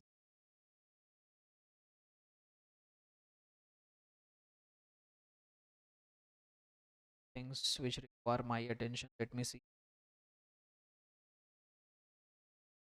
Mr. Sonu from Chandigarh purchased a water cooler from Malhotra Brothers of Hoshiarpur for 25,000 to donate it to a temple situated in Hoshiarpur. Mr. Sonu directed Malhotra Brothers to engrave the words on the water cooler donated by Mr. Sonu from Chandigarh and dispatch the water cooler directly to the temple. Transactions are there here. Things are there. Here there is a person, Mr. Sonu. Okay. What Sonu is doing? He purchased a water cooler from whom? Malhotra Brothers. That water cooler he is giving as a donation to temple. Now Malhotra Brothers, they have sold a water cooler to Sonu. Will that be considered as supply? Yes. Why? Because goods are there, sale is happening, consideration is there in the course or furtherance of the business. Now whatever donation Sonu has done to the temple, that is not a supply. Why? Because there is no quid pro quo. Name was engraved. What was engraved? Just donated by Sonu. Well, that is that in the nature of marketing? It is not giving any business name, what are the products and all, no explicit advertisement, no. So donation, name is engraved, but there is no explicit publicity. So it cannot be treated as supply. There is no quid pro quo. Good. Vesco Limited, a registered person in Ahmedabad, Gujarat, having head office located in Singapore, received management consultancy services free of cost from its head office. Code of services. System. With consideration or without consideration? Without consideration. Then what we need to check? From whom? From a related person or establishment outside India. Is it so? Is it so? Yes. From an establishment outside India. Then what we need to check? In the course or furtherance of business, not in the course or furtherance of the business. How you will decide that? Management consultancy services. They will always be in the course or furtherance of business only. It will be a supply. As per section 7 subsection 1 clause C.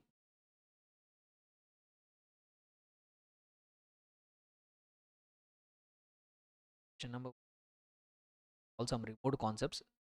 There are questions in the past examinations, past MTPs and all. Some questions might not sound reasonable with you. You might feel like you have not heard anywhere because you are not in. For the recent version, whenever they have released the material, no, so many circulars they have removed actually. Circulars they have removed that you can ignore. Some questions, if you don't find them familiar, leave it. Okay, so all guys, supply we are done successfully. Don't go, I'm not leaving.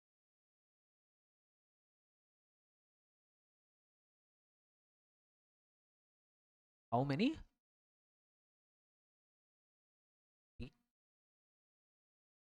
Very little here. Also are there. If you ask me, but with the last word, are not has changed. GST returns one small change. They used to say B2C supplies more than 2,50,000 invoice wise. That was changed 1 lakh.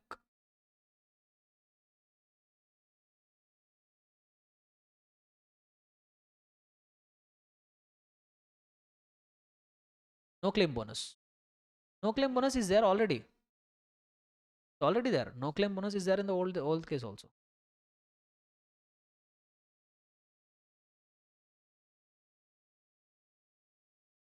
Fine. Let me stop here.